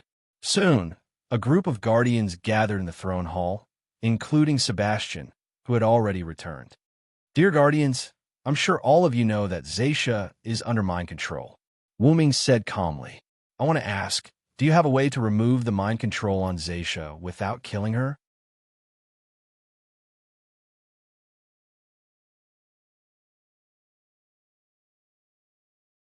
Chapter 47. Looking at the silent guardians, Wuming thought to himself, "It seems that I can only kill Zaisha. I'm very sorry, Wuming-sama. We can't solve the problem for you. It's a crime worthy of death." Demiugos said in a serious tone. Don't say that, Demiugos. I'm too harsh. After all, that's the effect of a world-class item, and it's not so easy to remove. Wuming shook his head. First, I want to give you the world-class item. Wu Ming's words were shocking, and the guardians immediately knelt down and bowed their heads. Dimyu goes, "You know the reason, right?" Dimyu goes, still knelt on one knee and bowed his head. "Yes, Wu Ming-sama. Wu Ming-sama gave us the world-class item to prevent us from being affected by the enemy's world-class item." Wu Ming nodded. Dimyu goes, "Is still smart." With that, Wu Ming waved his hand. A sword, a cup, a large scroll, and a pair of gloves appeared in the air and fell to the hands of Cositas, Yuri, Mare, and Dimyu goes. "Because Yair Bade already has the world-class item Infernal Abyss, I won't give you the world-class item this time." "Yes, Wu Ming-sama," Yair Bade said with a regretful look. "The names of these 4 items are Blade of Billions, Cup of Zaisha, Mountain River Map, and Avarice and Desireless. I will tell you how to use them and their effects after the meeting." "Thank you, Wu Ming-sama, for giving us these treasures. We will not hesitate to go through fire and water for you," several people said at the same time. "One more thing, I'm going to fight Zaisha alone." "How can that be, Wu Ming-sama? Please think twice, Wu Ming-sama." "Wu Ming-sama." Silence. Wu Ming shouted, "We can't be sure if the other party will suddenly use a teleportation spell to teleport over. Moreover, we can't guarantee our chances of victory if you guys go. Most importantly, you're like newborn children. I am someone who has accepted your loyalty. How can I let you kill each other?" "Lord Wu Ming, since you've already made your decision, as your subordinates, we shouldn't say anything more. However, please promise us that you'll return safely," Yair Bade said. "I agree." In Wu Ming's bedroom, Wu Ming placed many props in front of him. "It feels like I'm raiding a dungeon. Seriously, how can someone like me, who has experienced many battles, be used to preparing for a one-on-one battle like a game?" As mentioned before, after Nasrik transformed into a physical body, he retained some of his digitized parts. For example, Nazarik's members could use magic to detect a target's HP and MP, and Yair Abed could also manage Nasrik through the system. Sure enough, it's more suitable for me to fight directly. Can I determine if there are any players on the other side? At the end of the meeting, Dimyu Goes proposed that after a series of anti-teleportation spells, anti-detection spells, and other spells were placed near Satya, Wu Ming would fight Satya one-on-one. In Wu Ming's view, whether it was NPCs or players in Yggdrasil, their abilities were not strong. At least in Wu Ming's view, no one in Nasrik could defeat him without using special skills or items. The only hidden danger now was that he didn't know if the other party had any special items or skills. I can only say that it's a game. After all, without these special items or skills, the game would become boring. I guess so. After all, I don't play games very much. Wu Ming picked up the 2 rings in front of him and put them on his left and right fingers. The names of these 2 rings were Meteor Ring and Eternal Calamity Serpent Ring. Eternal Calamity Serpent Ring was one of the 20 world-class items. Because he wanted to guard against the opponent's world-class item effect, and because it was convenient to carry, Wu Ming chose this world-class item. In Yggdrasil World Tree, the effect was to make a wish to the game company, and the effect could be extended to the whole game. Of course, whether the content of the wish could be approved was another matter. After transforming into a physical body, the effect of the ring became Make a Wish, a Real Wish. However, because of the special effect of disappearing and randomly appearing in a corner of the world after using it, Wu Ming didn't dare to use it casually. At most, he would only use it when he was in danger. Meteor Ring, on the other hand, could cast the super magic Wish to the stars unconditionally.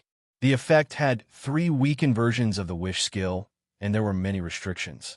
After 3 wishes were made, there would be a long cooldown period. It could be said that it was an item that could determine the winner.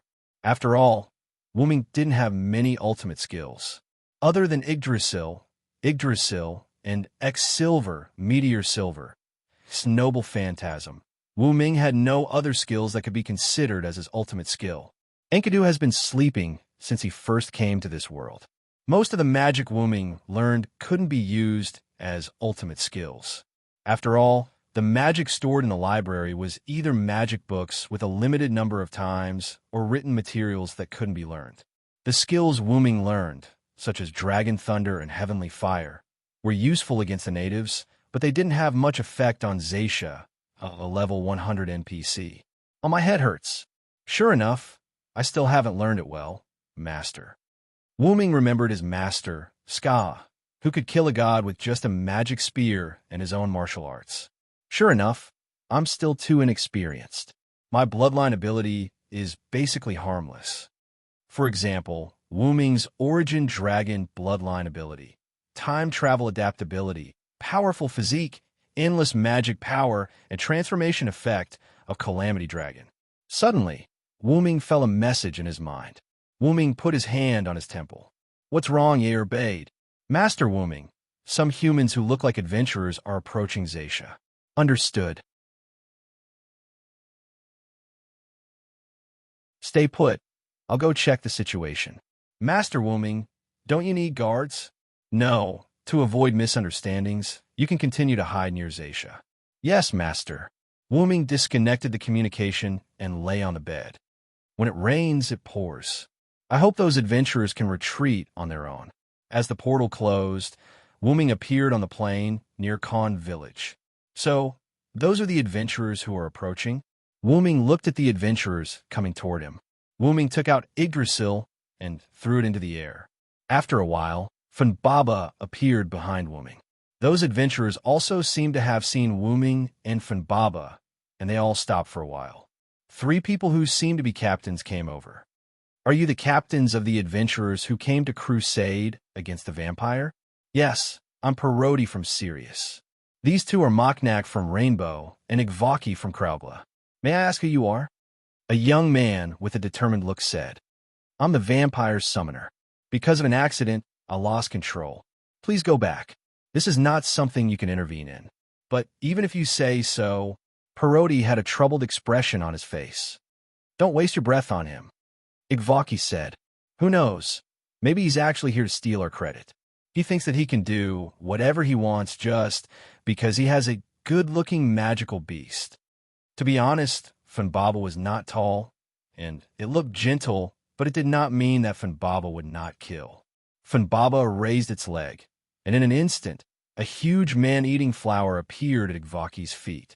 In an instant, Igvaki was eaten by the man-eating flower before he could even make a sound. Parodi and Moknak put their hands on their weapons with a solemn expression. I'm in a bad mood. Persuading you to leave is for your own good. Do you have to make an example of me? Ah. Wu Ming released the aura of a giant dragon. The wind pressure caused by his aura overturned the adventurers in the distance, and Parodi and Moknak in front of him were unconscious. Wu Ming slowly retracted his aura. Ever since Silent Wonder turned into a dragon, he had mastered an invisible pressure similar to draconic aura. This could be considered a blessing in disguise. Looking at the hurried and orderly retreat, Wu Ming turned around and walked towards Satya.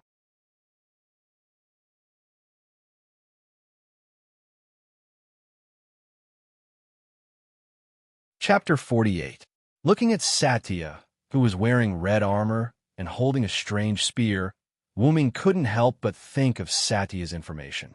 Fortunately, I checked Satya's information, equipment, and skills before. I have to deal with Satya quickly. Satya's armor was legendary level armor, and her weapon was a divine artifact level special weapon, Dropper Spear. Dropper Spear could heal itself by inflicting damage to the opponent in a certain proportion, which could be said to be a miracle in a protracted battle.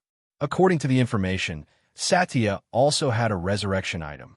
In that case, I have to kill Satya twice. Sigh, I really don't want to experience killing my subordinates again. When Wu Ming was a knight, he once had a subordinate who was infected by a monster. At his subordinate's request, Wu Ming had to kill him. Wu Ming, Sama, hearing that voice, Wu Ming looked at his arm. Enkidu, are you awake? Well, because Wu Ming, Sama is upset, I woke up to see if there is any way to help you. Ah, I appreciate your kindness, but I don't think you can do anything about it. Wu Ming couldn't find any other way to remove Satya's mind control other than killing her. Wu Ming, Sama, Maybe I can give it a try. Oh, really, little Enkidu? Wuming was so excited that he called out Wuming's pet name for Enkidu. Yes, yes, Wuming, Sama. I was originally a chain connecting heaven and earth. Of course, I have a way to break the chain. If possible, Wuming, Sama can connect me to Satya, and I should be able to remove the negative effect. But little Enkidu, why didn't I know you have this ability? Wuming asked strangely. After all, Wuming was also a Uruk native, and he knew about the heaven lock. It's strange. After I came to this world with Wuming, Sama, I began to change, which is why I fell into a deep sleep. I'm sorry, little Enkidu. There is no way to lift the curse on your body. When Enkidu was cursed by the gods, Wuming only took away Enkidu's soul, and his body was indeed dead. Therefore, Enkidu couldn't show his body, and could only accompany Wuming in the form of Heaven Lock. It's all right, Lord Wuming. Enki is very happy to be able to be tied to Lord Wuming like this. Wuming touched Enkidu hidden on his arm and didn't say anything. Little Enkidu, my first battle in this world. Let's go. Yes. Wuming Sama. High-level item creation. A white light flashed, and a white armor appeared on Wuming's body. That was the silver dragon armor that Wuming used in Britain. Funbaba. Woo. Funbaba changed, and a silver-white spear flew in the air. As if it was calculated, Wuming stretched out his hand and firmly grabbed the spear. Yggdrasil. The silver-white spear slowly melted like liquid, attached to Wuming's left hand, forming a silver-white left-hand armor. Then Wuming stretched out his hand, and a white hole appeared on the right side of his body, and the hilt of a sword slowly came out of it. Wuming held the hilt with his right hand and pulled it out. The silver-white holy sword appeared in Wuming's right hand. Heavenly fire. The white flame attached to the silver holy sword. Then I'll start first. Satya. Wuming held the sword with both hands and raised it above his head. Although it was daytime, there was a trace of starlight in the sky, and the starlight began to gather on the sword. Yes, silver, meteor, silver. The white holy sword gathered the light, and the moment the real name was shouted, the light overflowed.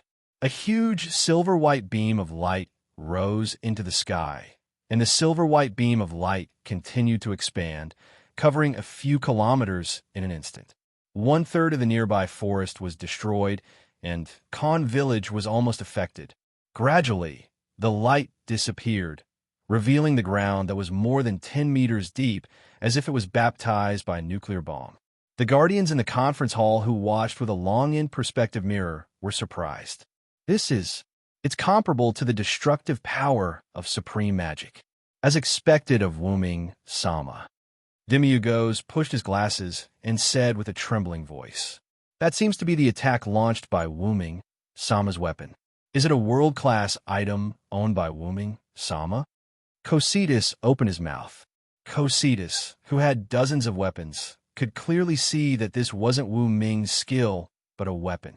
Such a powerful blow, as expected of my lover. Wuming Bade did not show her infatuation side, but with a rather calm expression. Satya, Sama shouldn't be able to withstand Wuming Sama's attack. It should be Wuming Sama's victory. Although Sebastian was a level 100 NPC, he still called the Guardian Sama. Yuz and Mare, who were on the edge of a nearby cliff, were covered in dust. Phew, that was close. We were almost finished. Wuming Sama is really powerful, isn't he, sister? That's right. If Yuz and Mare had not activated their special skills in time, they might have ended up like Satya. Wuming looked at X Silver, Meteor Silver, and scratched his head awkwardly. I accidentally used too much magic power. What should I say, Lord Wuming? Enkidu, who was on Wuming's left arm, sighed. I can't help it. Ever since I turned back into a dragon, I haven't used my noble artifact. Who knew that its power would increase so much? This was also the bloodline advantage of the root dragon, the qualitative increase in magic power. The same magic power, but the current one was much purer than before. She should be fine. Satya. Just as Wuming was discussing Satya, a burst of laughter was heard. Ha ha ha ha ha. Isn't this Lord Wooming? As expected of the supreme Wooming, Lord Wooming, who killed me instantly. Fortunately, I still have a resurrection item. Lord Wooming, ha ha ha ha ha. Sure enough, I've already killed Satya once. What a big mistake. Since I turned into a dragon, the quality of my magic power has greatly improved. Coupled with the bonus of the Tier 9 spell, Heavenly Fire, the power of Exilver's noble artifact is really amazing. Wooming shook his head and looked at Satya with his eyes hidden under the helmet. I'm sorry, Satya, I accidentally killed you. No, no, no, no. Lord Wooming, you don't need to apologize because you just need to let me kill you. Huh? Looking at Satya, who was laughing wildly, Wooming couldn't help but think. Is he really mentally ill? If that's the case, Shaoan. Yes. The silver chain appeared on Wooming's left gauntlet, and the chain seemed to be endless, shooting towards Satya. Such a simple attack. Lord Wooming, why did you use it? Satya instantly used the flying ability of her armor to avoid the entanglement of Enkidu. Is that so? Satya, what about this? The sound of chains colliding could be heard as white holes similar to spatial doors appeared in the air around Satya, surrounding her. Greater teleport. Don't even think about it. Wooming was already prepared. Wooming instantly tore the scroll from Dragonist. What? Greater teleport doesn't work? Is it dimensional lock? Yes, it's dimensional lock that can restrain teleport. Enkidu. In an instant, Enkidu extended from each white space and bound Satya. Damn it! Einherjar. As Satya chanted the spell, a white light flew out of Satya's body. After the white light took shape, it was a figure exactly the same as Satya, but this figure was completely white. Einherjar, summoned by this skill, only had the physical ability of the original body, and it could not use magic or skills. Einherjar rushed toward Wooming, but Satya knew very well that Einherjar was no match for Wooming. Struggling to break free from Enkidu, Satya activated Magic Essence and began to check Wooming's magical power. What she saw was a huge amount of magical power gushing out like a bottomless pit. As expected of the supreme being of the great underground tomb of Nasaric, you can be said to be an invincible existence, Lord Wooming. On the other side, Wooming activated another noble phantasm. Noble phantasm liberation, Yggdrasil. A large number of branches quickly grew from Wooming's left hand, entangling Satya's Einherjar. Absorb, Yggdrasil. The Einherjar gradually faded until it completely disappeared. So what should you do now, Satya?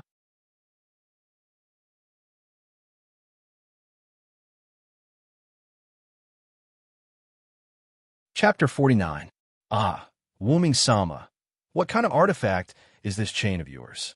I even used Impure Impact Shield, but I still couldn't break your shackles.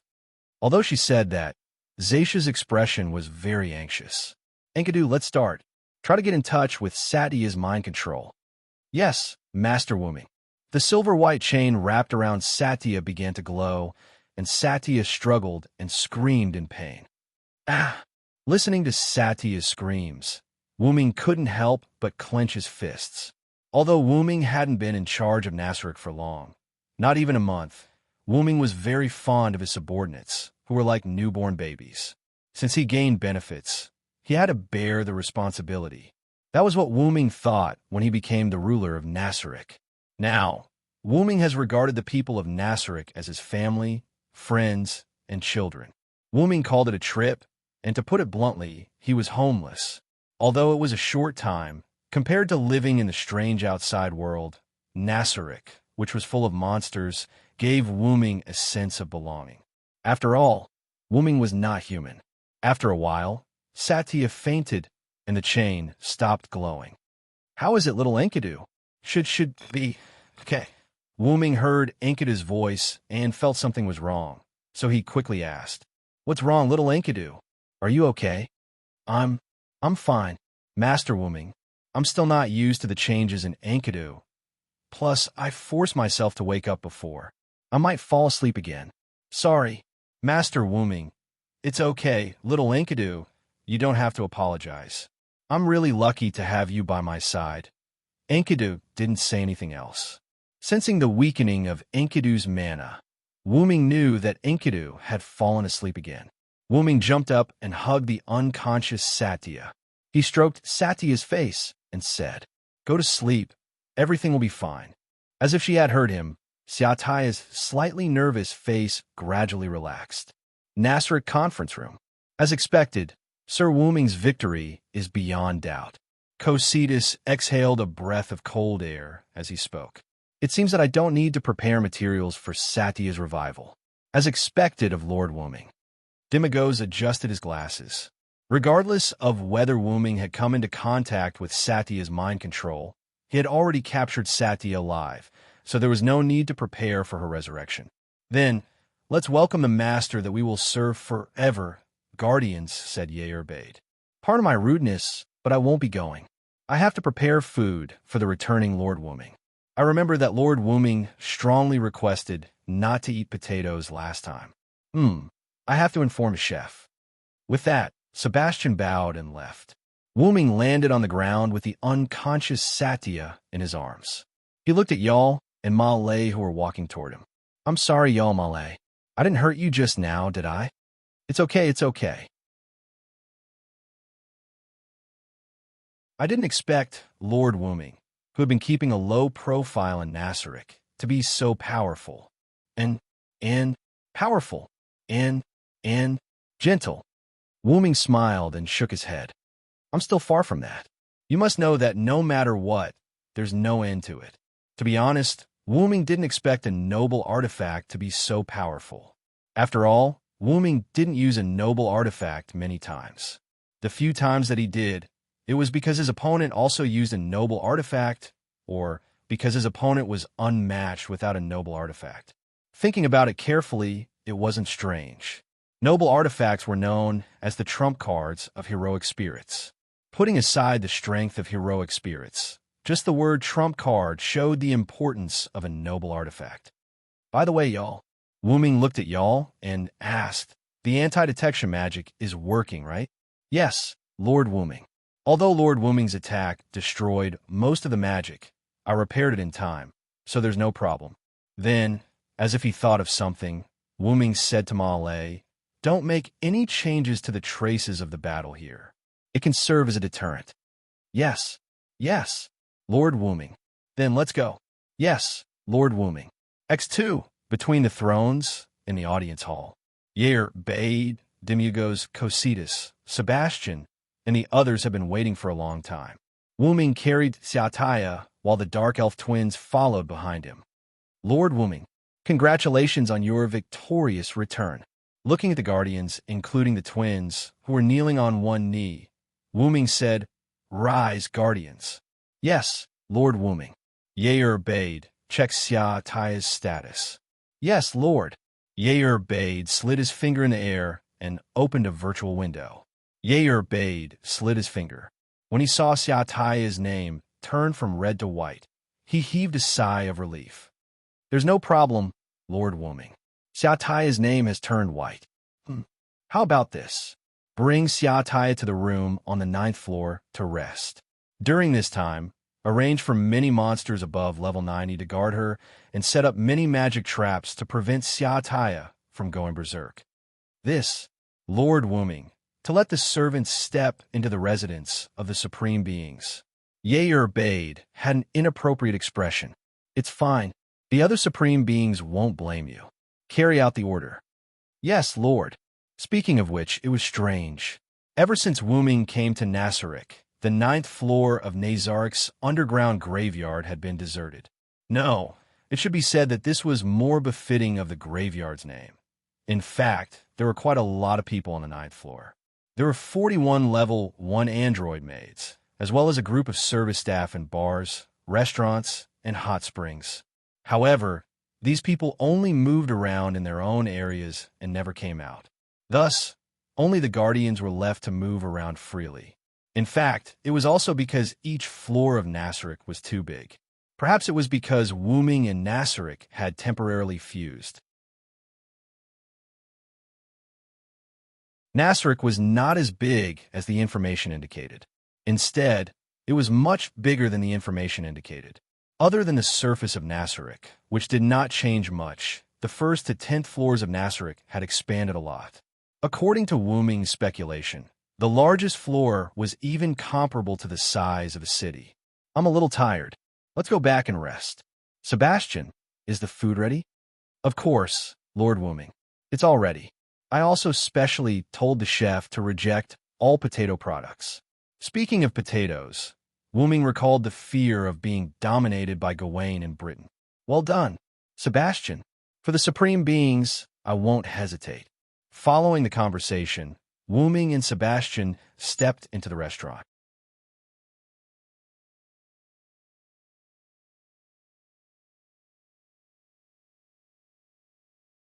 Chapter 50. Wu Ming looked at the ceiling as he lay on the bed and covered himself with a blanket. Seriously, it's tough being the ruler of Nasaric. Is that why I can't be a king? Because of Satya's incident, Wu Ming fell into deep thought. Well, I finally know the difficulties of Maeve, Lia, and Gil. Wu Ming raised his right hand and looked at the ring of Ains Wurgong on his finger. Ains Wurgong, I'm now the king of the devil creatures. To think that I, the holy root dragon, have become the king of the devil creatures. Not bad, Wu Ming put down his hand and closed his eyes. Sleep, sleep. I must fully enjoy this beautiful moment. Just like that, Wu Ming fell asleep under the protection of the devil creatures. The next day, in the audience hall between the thrones. Looking at the empty hall, Wu Ming spoke in boredom. In that case, although Satya's mind control has been lifted, there's still a trace of a problem. Wu Ming sat on the throne and leaned sideways against the back of the throne. He supported his face with his right hand and looked as if he had not slept well. It's called a problem, but it's just that after Satya woke up, she remembered that she fought against the supreme honorable and felt ashamed. Yair Bird said, In that case, give Satya an appropriate punishment. Wu Ming scratched his cheek. As expected of the supreme honorable, our master is a great being who rewards and punishes clearly. Yair Bird knelt on one knee and placed his right hand on his heart. Get up, Yair Bird. Speaking of which, does Satya have any information on the enemy? Even the slightest bit would be good. At this point, Wu Ming's lazy gaze became like a terrifying beast and emitted a dangerous aura. Yes, Lord Wu Ming. Because of your special item, Satya still retains her original memory. In the report submitted by Satya, it is very likely that the other party is from Cillian Theocracy. Yair Bird stood up and crossed his hands on his abdomen. The other party appeared near Khan village where Lord Wu Ming dealt with Sunshine Grimoire, and according to Satya, the other party is a faith magic chanter. In addition, the other party has a world-class item that we don't know about that can even affect the undead who are immune to mind control. The other party is probably a special unit of Cillian Theocracy, the Dark Grimoire. The Dark Grimoire? It seems to be mentioned in the information extracted from the Sunshine Grimoire's Captain Negan. Wu Ming looked at Yair Bird. 600 years ago, the six gods suddenly appeared, led human beings to establish a country, protected human beings, and left behind treasures. Wu Ming stood up and stretched his body. Maybe the so-called six great gods are actually Yggdrasil's players, and the so-called treasure is actually Yggdrasil's item. If that's the case, then it's not unacceptable that the other party has a world-class item that can even control a level 100 NPC's mind. Wu Ming stood in front of the throne with his hands on his chest and closed his eyes as if he was thinking about something. Well, let Sebastian go and meet with Annabelle. Sebastian will announce to the public that he is my butler. Well, let Sebastian and Annabelle work together to help Golden Princess and Roast Songway. If necessary, they can show their strength without revealing Nazaric's information. Yes, Lord Wu Ming. So that's how it is. Lord Wu Ming wants to control the country. It seems that I have to discuss it with Demiurgos. Yair Bade thought. Also, let Demiurgos and Yair go to the southwest of the kingdom. There is a country called Holy Kingdom there. Try to get involved with that country and let Demiurgos act according to the circumstances. Try not to be too ostentatious. As for the humans you meet, don't hurt those with integrity. Deal with the scum on your own. Yes, Lord Wooming. Do you have any other orders? Yair Bade asked. Well, Sebastian is in charge of everything in the kingdom, including killing people. You must follow Sebastian's judgment. Demiurgos is in charge of everything in the Holy Kingdom. Try not to kill people. Yes, Lord Wooming, I will pass the message. After Yair Bade left, Wooming also began to move. Celian Theocracy, I'll meet you. Wooming once again showed that kind of excited smile. This time, Wooming was going to go to the Theocracy alone. Because he was afraid that Yair Bade would object, Wooming didn't even say anything. As for the reason for going to the Theocracy, first, he must ask for an explanation about Zatia's matter. Second, Wooming was now very interested in the Celian Theocracy. To be on the safe side, Wooming also deliberately pulled up the information in his mind to see if there were any world-class items with special abilities. On the Kaz plain, a huge green monster was running constantly. Wooming rode on the back of Funbaba. Sigh, I'm sorry to always let you be my means of transportation, Funbaba. Ooh, yes, I know. I will let you move more in the future. After crossing the Kaz plain, Wooming entered the Theocracy's border. After a series of inspections, Wooming successfully entered the Celian Theocracy. After inquiring about the location of the Celian Theocracy's capital from the old man, he rushed there. In a hotel in the Celian Theocracy's capital, Wooming was still looking through some of the information in his mind. World's will, it is said that as long as you have it, you will always become stronger. Is it true or not? Devastating beauty can forcibly control one's mind. Well, it seems that this should be what controls Atia. Holy Slayer's Lance can completely delete the target character's data. There is no other way except for using world-class items with resurrection effect. This is more dangerous. After all, I don't know if this thing has any effect on me. Just when Wooming was still thinking, a large number of people with a trace of hostility appeared in Wooming's perception range. Huh, did they find me so soon? As expected of the Celian Theocracy with world-class items. In fact, Wooming didn't hide his aura at all. Even ordinary people will find that Wooming has a sense of oppression, let alone the elites who can stay in the capital. Since they are already here, I have to go out and meet them. Wooming got up and walked downstairs slowly. On the empty street where the crowd has been evacuated, Wooming put on the knight's armor that he created with high-grade item creation and looked at the other party's leader hidden under the helmet. It was a young man with a gun who seemed to be a teenager. So what can I do for you? Wooming asked. Excuse me, are you Wooming Sama, Root Dragon King? That you're tuning in to the Dreamy Chapters YouTube channel. We're so grateful for your support, and don't forget to subscribe to join us on this incredible journey through captivating stories. Your generosity through donations truly makes a world of difference, as it's the primary source of revenue that allows me to expand and enhance this channel for you. Thank you from the bottom of my heart for being a part of this adventure.